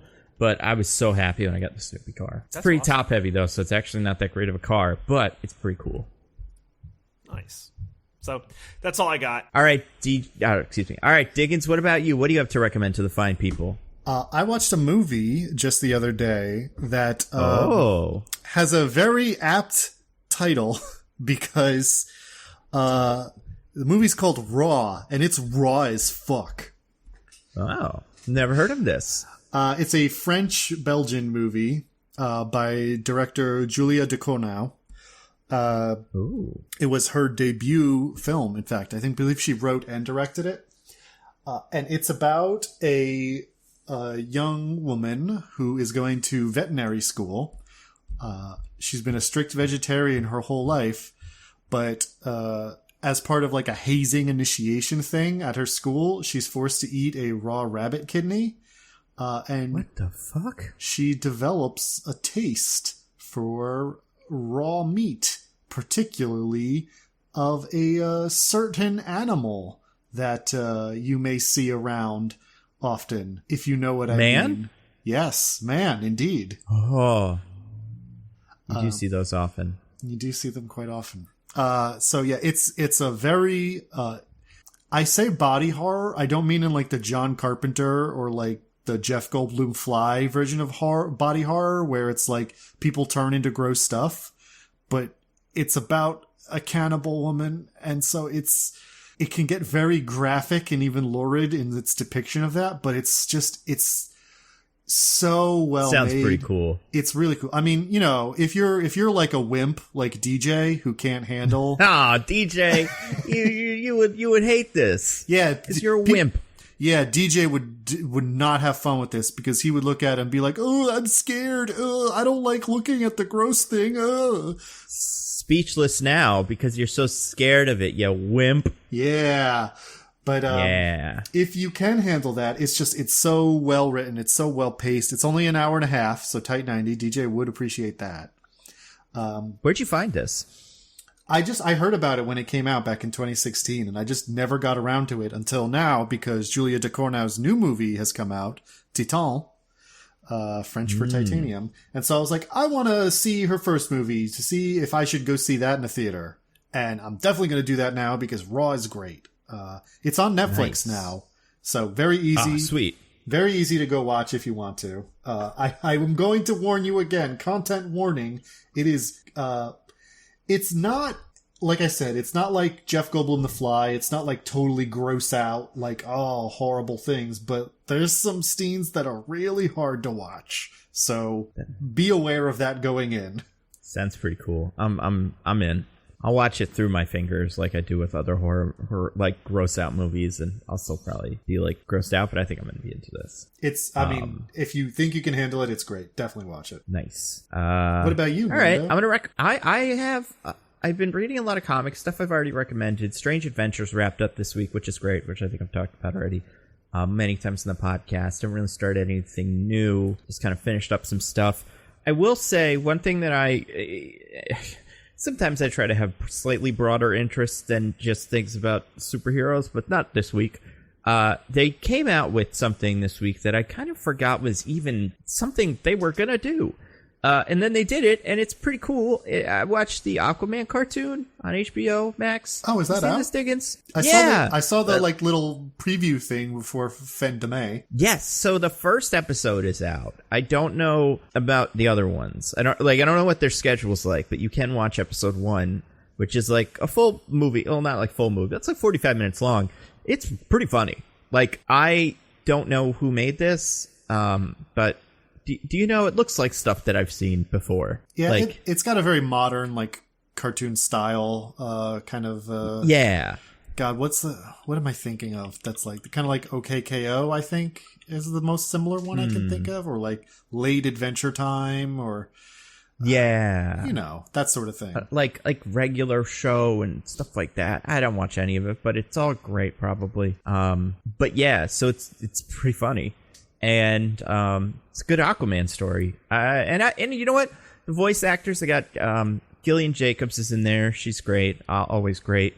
I wasn't familiar with Cooper Andrews, who does Aquaman, but then he's actually what's his name? He's the dad from Shazam, not like dad, but like the adopted dad. Then they got what's his name? Jeez, everybody's a what's his name for me. Master Shake is Ocean Master. Really? From Aqua Teen Hunger Force. Yep. And then Tom Mislennon is Volko. He was the only one I recognized immediately. Which is a departure from Willem Dafoe, but it's still pretty good. But yeah, so I liked it. I think everybody could watch it, and yeah, probably enjoy it. All right, cool. Do you think even DJ would enjoy it? DJ, you tell us if you wouldn't enjoy it, just say I wouldn't enjoy it, and if you would enjoy it, say that, and say nothing if you're still in terror from hearing about the Raw movie. Oh, okay. I guess that's a terror. Yeah, DJ's just thinking about a little French girl eating his bones, and he's like, oh, no. Good stuff. All right. Anything to plug? Start with you, DJ. Classic weekly plug, Roses and Rejections. Michelle's season of The Bachelorette starts tonight. I'm so excited. Oh, Michelle's going on The Bachelorette. We're very excited for her. Everyone tune in. One of the contestants is from Woodland Park, New Jersey, which is where I live. So I'm like, that's like the coolest shit. Yeah, so, Michelle, the person, the Bachelorette. She's from Woodland Park, New Jersey. Such an idiot. I think if there's another person going from Woodland Park, New Jersey, something's probably up, DJ. You should look into fishy, that. Right? Yeah. Yeah, I wouldn't, I don't want to tell any tales out of school. But it's a little suspect. Michelle heard DJ yelling about how he would demand that she die in a Squid Game situation. The suicide pact, yes, pact. Check that out on the Pop Break feed. We're back to weekly episodes. That's all I got. Cool. All right. What about you, Diggins? Just my usuals.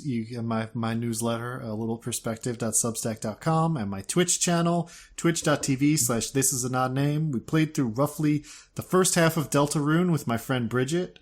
That was a great stream, if you didn't catch that. And we haven't planned exactly when we're doing the second half of that yet, but we're working on it. So you follow my Twitter feed to know when that'll be. Cool. I don't have anything specific to plug either. Videos about Marvel stuff. I don't know. Doing something about the zombie episode specifically of What If, because I want to talk about it, and also it's kind of Halloween, so that spooky, scary.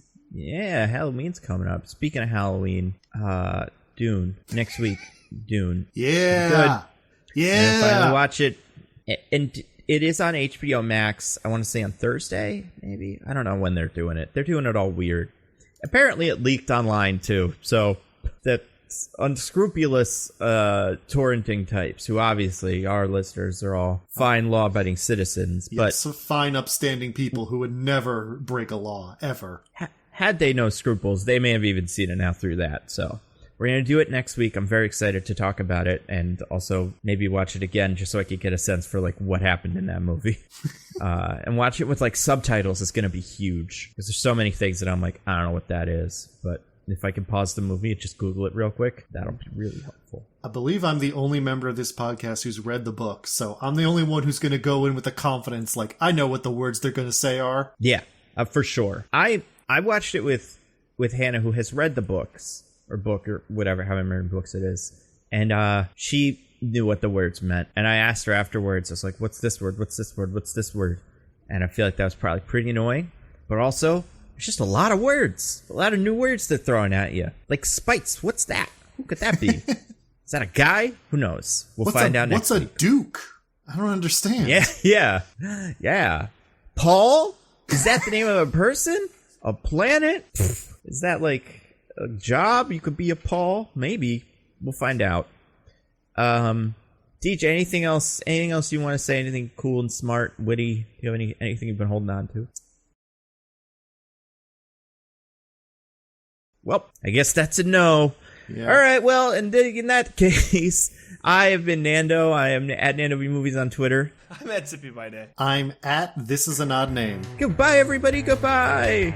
Bye. We love you.